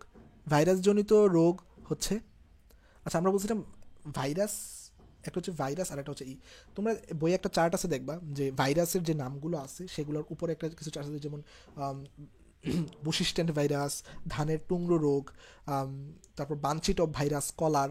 সো সেগুলো একটু পড়া ট্রাই করবা। সো এখানে দেখো, এছাড়া নিচের যে চারটা আছে সেগুলো একটু পড়ে ফেলা ট্রাই করবা। এখানে দেখো ভাইরাসজনিত রোগ, এখন ভাইরাসজনিত যখন রোগ বলছে আমরা জানি ভাইরাসের নামে দেখবা 2টা ইয়া থাকে, ভাইরাসের যদি তুমি নাম দেখবা যে 2টা মানে কি বলে, মানে গণপ্রজাতি 2টা থাকে, মানে আমরা বলি না 2টা স্টেপ থাকে, 2টা ধাপ থাকে, যেমন ভিভ্রিও কলেরা, এটাতে 2টা থাকে, সেজন্য এটা ভাইরাসজনিত রোগ হবে, সেজন্য এটা ভাইরাসজনিত রোগ হবে। আর বাকিগুলো দেখো সবগুলাই ইয়া হবে, মানে আমাশয়, টাইফয়েড, এগুলা ওই আমি কি বলতেছি, ভাইরাস হচ্ছে, দেখো ওয়েট, ভিভ্রিও কলেরা তো এটা তো ব্যাকটেরিয়া, ভাইরাসের তো একটা হবে, ভাইরাসের ক্ষেত্রে নামের স্টেপ একটা হবে, মানে নামের কোনো স্টেপই হয় না মূলত, মানে কোনো স্টেপ থাকে না। ব্যাকটেরিয়ার ক্ষেত্রে নামের স্টেপ হয়, এটাই মানে ভাইরাস তো কোষই না, এটার নাম কিভাবে আসবে? ভাইরাস তো কোষই না, ব্যাকটেরিয়া না বলতে পারি আমরা কিছু। তো দেখো, ব্যাকটেরিয়া, এটা কিন্তু একটা ব্যাকটেরিয়া। তো হ্যাপাটাইটিস ভি একটা ভাইরাস, আমরা পড়ছিলাম যে আজ টিটুর ভারী হাঁপানি হলো, এখানে হ্যাপাটাইটিস ভি এটা কিন্তু একটা ভাইরাস। কি ভাইরাস? DNA virus. আজ টিটুর ভারী হাঁপানি হলো। বাকিগুলো আমাশয়, এগুলো সব আমরা আমাশয়, কলেরা, এগুলো সব ব্যাকটেরিয়া, এগুলো সব কি? ব্যাকটেরিয়া।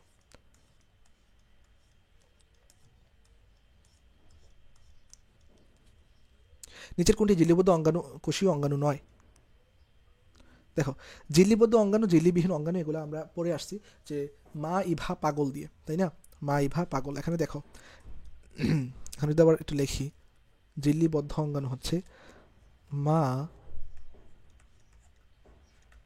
ইভা পাগল। এখানে দেখো মাইটোকন্ড্রিয়া, ইতে এন্ডোপ্লাজমিক রেটিকুলাম, গতে গলগি বডি, লতে লাইসোজোম, ভেতে ভ্যাকিওল, পতে পারক্সিজম, ভতে ভ্যাসিকল, ভ্যাকুয়াল ভ্যাসিকল, তাই তো? তো এগুলো হচ্ছে সব ঝিল্লিবদ্ধ অঙ্গাণু, এগুলো হচ্ছে সব হচ্ছে কি? সব ঝিল্লিবদ্ধ অঙ্গাণু। ঝিল্লিবদ্ধ অঙ্গাণুগুলো মনে রাখলে ঝিল্লিবিহীন অঙ্গাণুগুলো মনে রাখা লাগে না। ঝিল্লিবিহীন অঙ্গাণুর মধ্যে রাইবোজোমটা অনেক আসে দেখা যায়, এবং ঝিল্লিবিহীন অঙ্গাণুর মধ্যে। আর ঝিল্লিবদ্ধ অঙ্গাণুর মধ্যে আরেকটা আছে যে ডাবল প্রাচীরের, এটা হচ্ছে ক্লোরোপ্লাস্ট, এটা হচ্ছে কি? ক্লোরোপ্লাস্ট। সো এগুলো আসে একটু, তো আমরা এগুলো দেখবো একটু।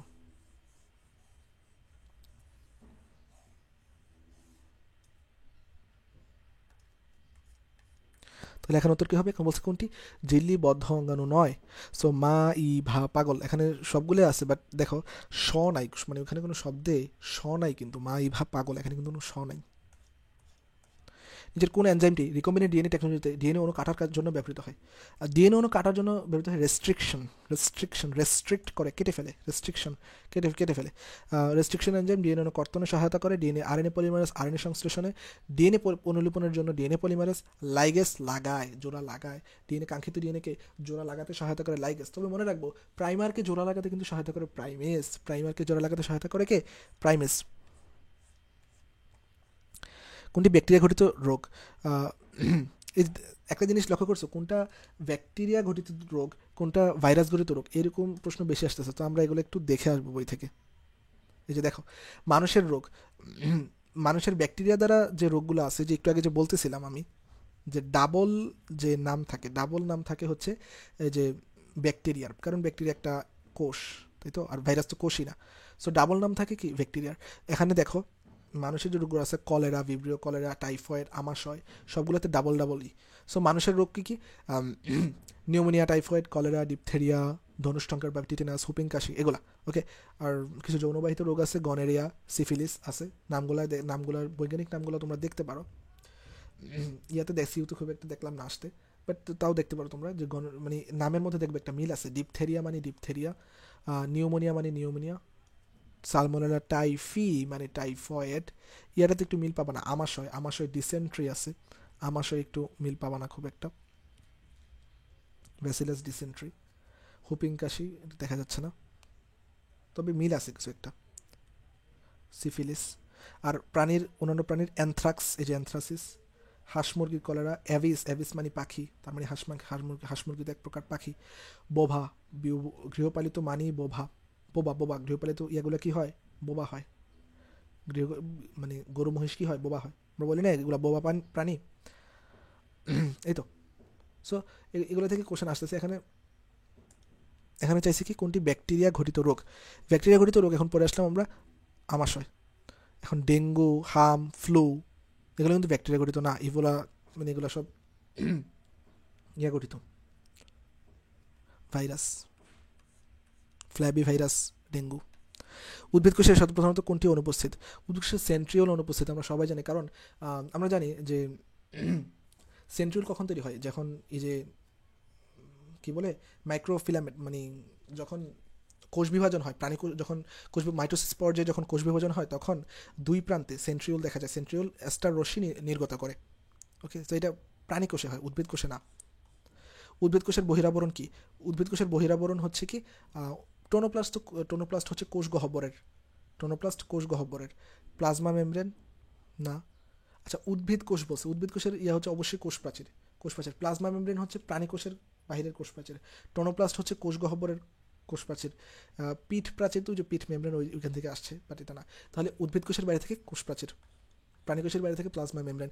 কোষের পাওয়ার হাউস বলা হয় কাকে? মাইটোকন্ড্রিয়াকে। কোন কোষাঙ্গাণু দ্বিস্তর মেমব্রেন দ্বারা আবৃত?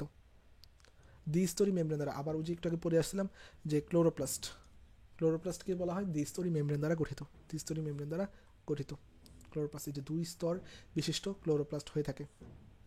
এতে থাইলাকয়েড, ক্লোরোপ্লাস্টের যে থাইলাকয়েড আছে, ক্লোরোপ্লাস্টের যে থাইলাকয়েড আছে এতে কিন্তু ফটোসিনথেটিক ইউনিট থাকে, এতে ফটোসিনথেটিক ইউনিট থাকে এবং এতে এটিপি সিনথেসিস ঘটে, এবং এতে এটিপি সিনথেসিস ঘটে। সেফ্রানিন কোষ প্রাচীরের কোন উপাদানকে রঞ্জিত করে? কোষ প্রাচীরের যে মেইন উপাদান, যে কোষ প্রাচীরের, এটা কিন্তু সেলুলোজ নির্মিত, তাই সেফ্রানিন সেলুলোজকে রঞ্জিত করবে। সেফ্রানিন কি করে? সেলুলোজকে রঞ্জিত করবে, কারণ কোষ প্রাচীরের মেইন উপাদান কি? সেলুলোজ।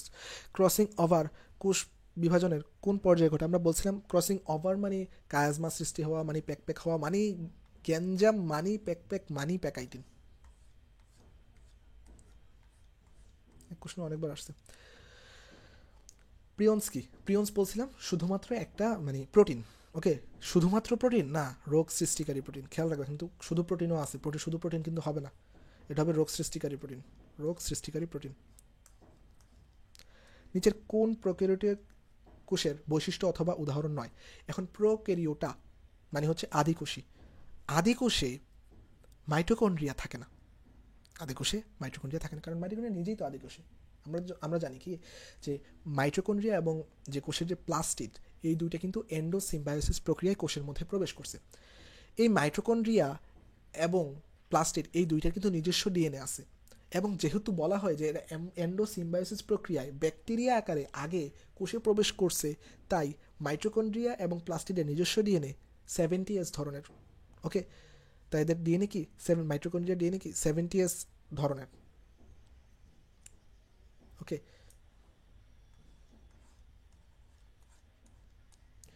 কোন ফেজে ইকুয়েটোরিয়াল প্লেট দেখা যায়? ইকুয়েটোরিয়াল মানে হচ্ছে বিষুবীয় অঞ্চলে। বিষুবীয় অঞ্চলে যখন ক্রোমোজোমগুলো অবস্থান করে তখন এটা কোন পর্যায়ে? এটা মেটাফেজ পর্যায়ে, এটা মেটাফেজ পর্যায়ে। এই যে ক্রোমোজোমগুলো সর্বোচ্চ খাটো মোটা হয় এবং ওই জায়গাটাকে যেহেতু ইকুয়েটর বা বিষুবীয় অঞ্চলে অবস্থান করে, ওই ফেজটাকেই বলা হয় ইকুয়েটোরিয়াল প্লেট। ট্রান্সক্রিপশন কোথায় সংঘটিত হয়? ট্রান্সক্রিপশন মানে কি? ট্রান্সক্রিপ্ট তৈরি করা। এখন আমরা মনে রাখবো যে ডিএনএ থেকে ডিএনএ তৈরি, এটা হবে কোষের মধ্যে, মানে কোষের মধ্যে তো অবশ্যই নিউক্লিয়াসের মধ্যে ট্রান্সক্রিপশন হবে, এবং ট্রান্সলেশন শুধুমাত্র বাইরে হবে, ট্রান্সলেশন বাইরে হবে। রেপ্লিকেশন ডিএনএ হতে ডিএনএ নিউক্লিয়াসের মধ্যে, ট্রান্সক্রিপশন ডিএনএ হতে আরএনএ নিউক্লিয়াসের মধ্যে। শুধুমাত্র বাইরেকে অর্থাৎ সাইটোপ্লাজমের মধ্যেকে, কারণ সাইটোপ্লাজমে রাইবোজোম থাকে, আর রাইবোজোমে কী করে? ডিএনএকে আরএনএকে ট্রান্সলেট করে, ট্রান্সলেশন প্রক্রিয়া প্রোটিন তৈরি করে। তাহলে এখানে ট্রান্সক্রিপশন চাইছে, ট্রান্সক্রিপশন নিউক্লিয়াসে।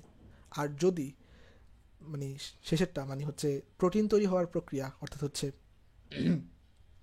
ট্রান্সলেশন চাইতে, তাহলে হয়তো সাইটোপ্লাজম। এখানে তো এটা না, যেখানে বলা আছে যে শুধুমাত্র ট্রান্সলেশন, শুধুমাত্র এই যে ট্রান্সলেশন যেটা, এটা এই যে প্রোটিন তৈরি করা, এটা হয় কি সাইটোপ্লাজমে, বাকি দুইটা নিউক্লিয়াস, এটাও নিউক্লিয়াসে হবে, এটাও নিউক্লিয়াসে হবে।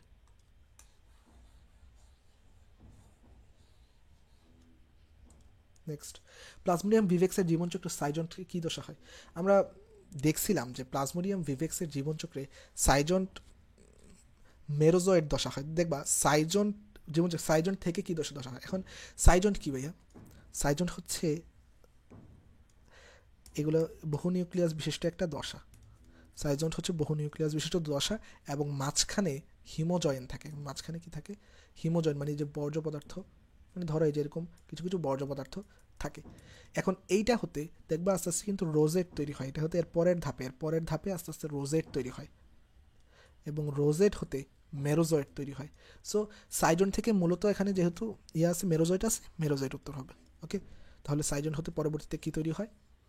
মেরোজয়েট হয়। স্পোরোজয়েট তো হয় না। স্পোরোজয়েট হচ্ছে যখন হ্যাপাটোসাইটিক সাইজোগনিতে যখন সর্বপ্রথম যে প্রবেশ করে, স্পোরোজয়েট রূপে ম্যালেরিয়া জীবাণুটা এটা প্রবেশ করে। এই যে এখানে ইয়াটা দেওয়া আছে। প্রথম হচ্ছে ট্রোফোজয়েট, তারপর হচ্ছে সিগনেট রিং, তারপর অ্যামিবয়েড ট্রোফোজয়েট, তারপর সাইজনগুলা রোজেট হয়ে মেরোজয়েটে, তারপর গ্যামেটোসাইটে পরিণত হয়। প্লাজমা মেমব্রেন কি? প্লাজমা মেমব্রেন হলো, আচ্ছা প্লাজমা মেমব্রেনে একটা আছে, তোমরা পড়ছো কিনা জানি না, সংজ্ঞা আছে। প্লাজমা মেমব্রেন হচ্ছে বৈষম্যবদ্ধ জিলে দ্বারা আবৃত, এরকম একটা আছে। সেখানেই থেকেই বলা যায় যে প্লাজমা মেমব্রেন হচ্ছে একটা বৈষম্যভেদ্য পর্দা। একটা কি? বৈষম্যভেদ্য পর্দা। এটা একটা বৈষম্যবদ্ধ পর্দা। ওকে। আরএনএতে থাইমিনের পরিবর্তে কি থাকে? ইউরাসিল থাকে, সবাই জানি। কারণ থাইমিনের পরিবর্তে ইউরাসিল, কারণ আরএনএতে থাইমিন থাকে না, ইউরাসিল থাকে, আগেও বলছি। কোনটি ভাইরাসজনিত রোগ নয়? এখন ভাইরাসজনিত রোগ নয়, ব্যাকটেরিয়াজনিত রোগ নয়, তোমরা দেখতেছো এটা অনেকবার আসতেছে, তাই এই যে একটু আগে যে চারটা দেখেছিলাম, এটা একটু মানে ইয়াটা দেখেছিলাম, সেটা একটু বেশি বেশি পড়বে, মানে পড়ে যাবে আর কি। যে এটা হচ্ছে মানুষের রোগ সৃষ্টি হয়, মানুষের রোগ, ব্যাকটেরিয়াজনিত রোগ এবং একইভাবে ভাইরাসজনিত রোগেরও একটা চার্ট আছে, সেটাও পড়ে যাব। আচ্ছা, ভাইরাসজনিত রোগ নয়, আচ্ছা bird flu, swine flu, influenza, cholera, herpes. এখন দেখো ভাইরাস জনিত যখন বলছে, এখন এটা তো ইয়া হবে না, যে বার্ড ফ্লু তো হবে না, কারণ H5N1 আমরা বলছিলাম, H5N1, তারপর হচ্ছে ইনফ্লুয়েঞ্জা, এটাও হবে না। তারপর কলেরা মানে কি? কলেরা হচ্ছে ভিব্রিও কলে রি, বানামটা হয়তো ভুল হতে পারে, যাই হোক। সো এই যে এর কিন্তু দুইটা স্টেপ যখন থাকে, তখন সেটাই হয় কি? ভাইরাস। ভাইরাস সেটাই হয় কি? দুইটা কি বলতেছি, দুইটা স্টেপ যদি হয় সেটাই হয় কি? ব্যাকটেরিয়া। দুইটা স্টেপ হলে সেটাই হয় ব্যাকটেরিয়া, বুঝিনি, ব্যাকটেরিয়া, সেটাই হয় ব্যাকটেরিয়া। ওকে। আর বাকিগুলো হিসেবে হারপিস, হারপিস, হাম। আচ্ছা হাম কিসের কারণে যা হয় জানো? রুবিওলা, একটু মনে পড়তে পারো। হাম রুবিওলা, ভাইরাস।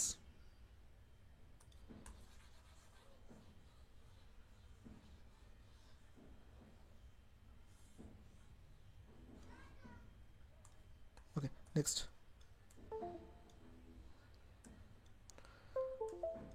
আচ্ছা এখানে কিছু আছে যে তোমরা জানো তো যে ফুট অ্যান্ড মাউথ ভাইরাস, ওই চারটা অনেক বেশি ইম্পর্টেন্ট। যেমন ফুট অ্যান্ড মাউথ ভাইরাস, এটা হয় গরু গরু ছাগলের মধ্যে, এবং ইঁদুরের কি হয়? পলিওমা ভাইরাস।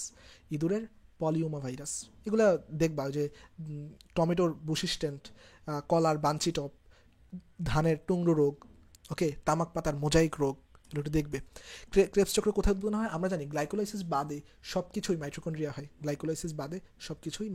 হয়, এটা কিন্তু এবার ইয়াতে আসছিল, এই টাইপের আসছিল কিছু একটা, সব কিছুই মাইটোকন্ড্রিয়া, সম্ভবত এটাই আসছিল, মাইটোকন্ড্রিয়া। প্লাজমোডিয়াম ওভালিয়া সুপ্তাবস্থা হলো। আচ্ছা এখানে তোমরা এইটার যে একটা চার্ট আছে, যে নিচে একটু দেওয়া আছে, বাট বই থেকে তোমরা পড়ে নিবা। এটা অনেকভাবে পড়া যায়, এটা আমি আপাতত দিচ্ছি না, এটা যেভাবে পড়ে তার জন্য সেটা সেভাবে গ্রহণযোগ্য। যেমন এখানে দেখো, এখানে যখন ওভালি বলছে, দ্বারা মনে রাখবা, ওভালি কিন্তু মৃদু, মানে মৃদু, এটা একটু কম হলেও হয় 11 থেকে 16। প্লাজমোডিয়াম ভিভেক্স হচ্ছে বিনাইন টার্সিয়ান ম্যালেরিয়া। তো ভিভেক্স বিনাইন, বিতে 12, বিতে 20, এভাবে মনে রাখছি আমি। ভিভেক্স বিনাইন টার্সিয়ান ম্যালেরিয়া মানে বিতে 12, বিতে 20। ফেলসিপেরাম তো ম্যালিগনেন্ট, যে প্লাজমোডিয়াম ফেলসিপেরাম হচ্ছে ম্যালিগনেন্ট। ওকে। সো ম্যালিগনেন্ট যদি হয় তাহলে হয় 8 থেকে 15, ম্যালিগনেন্ট 8 থেকে 15, এটা একটু দ্রুত, এটা খুবই দ্রুত। ফেলসিপেরাম ম্যালিগনেন্ট, এটা খুবই দ্রুত। তারপর হচ্ছে প্লাজমোডিয়াম ম্যালেরিয়া হচ্ছে কোয়ার্টান ম্যালেরিয়া, এটা হচ্ছে কি? কোয়ার্টান ম্যালেরিয়া। কোয়ার্টার মানে কি? 4, আমরা বলি না কোয়ার্টার মানে কি? 4, মানে 4 জাতীয় কিছু একটা বোঝায়, 4 ভাগের 1 ভাগ। সো কোয়ার্টান ম্যালেরিয়া মানে 4, মানে 4-এর গুণিতক, দেখো 4 দুগুণে 8, 8 4 তো নিজেই আছে। সো 18 থেকে 40 দিন। সো এটা তুমি যেভাবে মনে রাখতে পারো ওইভাবে মনে রাখবা। সো এখানে কি চাইছে? প্লাজমোডিয়াম ওভালি মানে কি? ওভাম মানে কি? অত বেশি দিন লাগবে না, একটু কম দিন হলেই হয়ে যাবে, 11 থেকে 16, 11 থেকে মিডিয়াম, 11 থেকে 16 ওভাম, মেয়ে মানুষ তো। মনে রাখার কি, ওভাম ওভালি, 11 থেকে 16। নিউক্লিক অ্যাসিড কি দিয়ে গঠিত? নিউক্লিক অ্যাসিড একটা সুগার, ফসফেট ও নাইট্রোজেন গঠিত বেস দিয়ে গঠিত। একটা সুগার, ফসফেট এবং নাইট্রোজেন গঠিত বেস দিয়ে কি গঠিত? Nucleic acid. আমরা জানি একটা যেখানে দেওয়া আছে একটা পেন্টোজ সুগার, নাইট্রোজেন গঠিত ক্ষারক, পিউরিন, পাইরিমিডিন এবং ফসফেট দ্বারা গঠিত। পেন্টোজ সুগার এবং নাইট্রোজেন গঠিত ক্ষারক মিলে তৈরি হয় নিউক্লিওসাইড, এবং নিউক্লিওসাইডের সাথে যদি একটা ফসফেট যুক্ত হয় তাহলে তাকে আমরা বলি নিউক্লিওটাইড। আগে পরে আসছে। গোদরোগ কি? গোদরোগের এটা খুবই এলিফেন্টাসিস বলা হয়, পা অত্যন্ত বাজেভাবে ফুলে যায়, এটাকে বলা হয় ওস্টেরিয়া ব্যাংক্রফটি। গোদরোগ সৃষ্টিকারী পর্যায়গুলো হচ্ছে ওস্টেরিয়া ব্যাংক্রফটি বা এলিফেন্টাসিস। গোদরোগ কি? অস্ট্রেলিয়া ব্যাংক্রফটি, রক্ত আমার এটা হবে ডেঙ্গু, এডিস এজিপ্টি, প্লাজমোডিয়াম ফ্যালসিপ্যারাম কি? ম্যালেরিয়া, একটু আগে দেখে আসলাম। রক্তের মধ্যে হয় এন্টামিওবা, জীবাণু এটা, হিস্টোলাইটিকা, রক্তের মধ্যে হয়। ডেঙ্গু, এডিস এজিপ্টি সবাই জানি, ফ্যালসিপ্যারাম ম্যালেরিয়া, আর এন্টামিওবা মানে রক্তের মধ্যে, অন্ত্রে রক্তের মধ্যে হয়, রক্তামশায়, সেটা হয় কি? এন্টামিওবা। আর গোদরোগ অস্ট্রেলিয়া ব্যাংক্রফটি। ওকে, সো হোপফুলি ক্লাসটি ভালো লাগছে, অ্যান্ড আশা করি সামনে আমরা যে চ্যাপ্টারগুলো আছে সেগুলো একটু দেওয়ার ট্রাই করবো, অ্যান্ড ক্লাসটি কেমন লাগলো একটু জানানোর ট্রাই করবেন, অ্যান্ড যদি কোনো বিষয় বুঝতে সমস্যা হয় তাহলে জানাবেন, ফিডব্যাক জানাবেন কি হলো। তাহলে ভালো থাকেন, সুস্থ থাকেন সবাই, দেখা হচ্ছে নেক্সট ক্লাসে।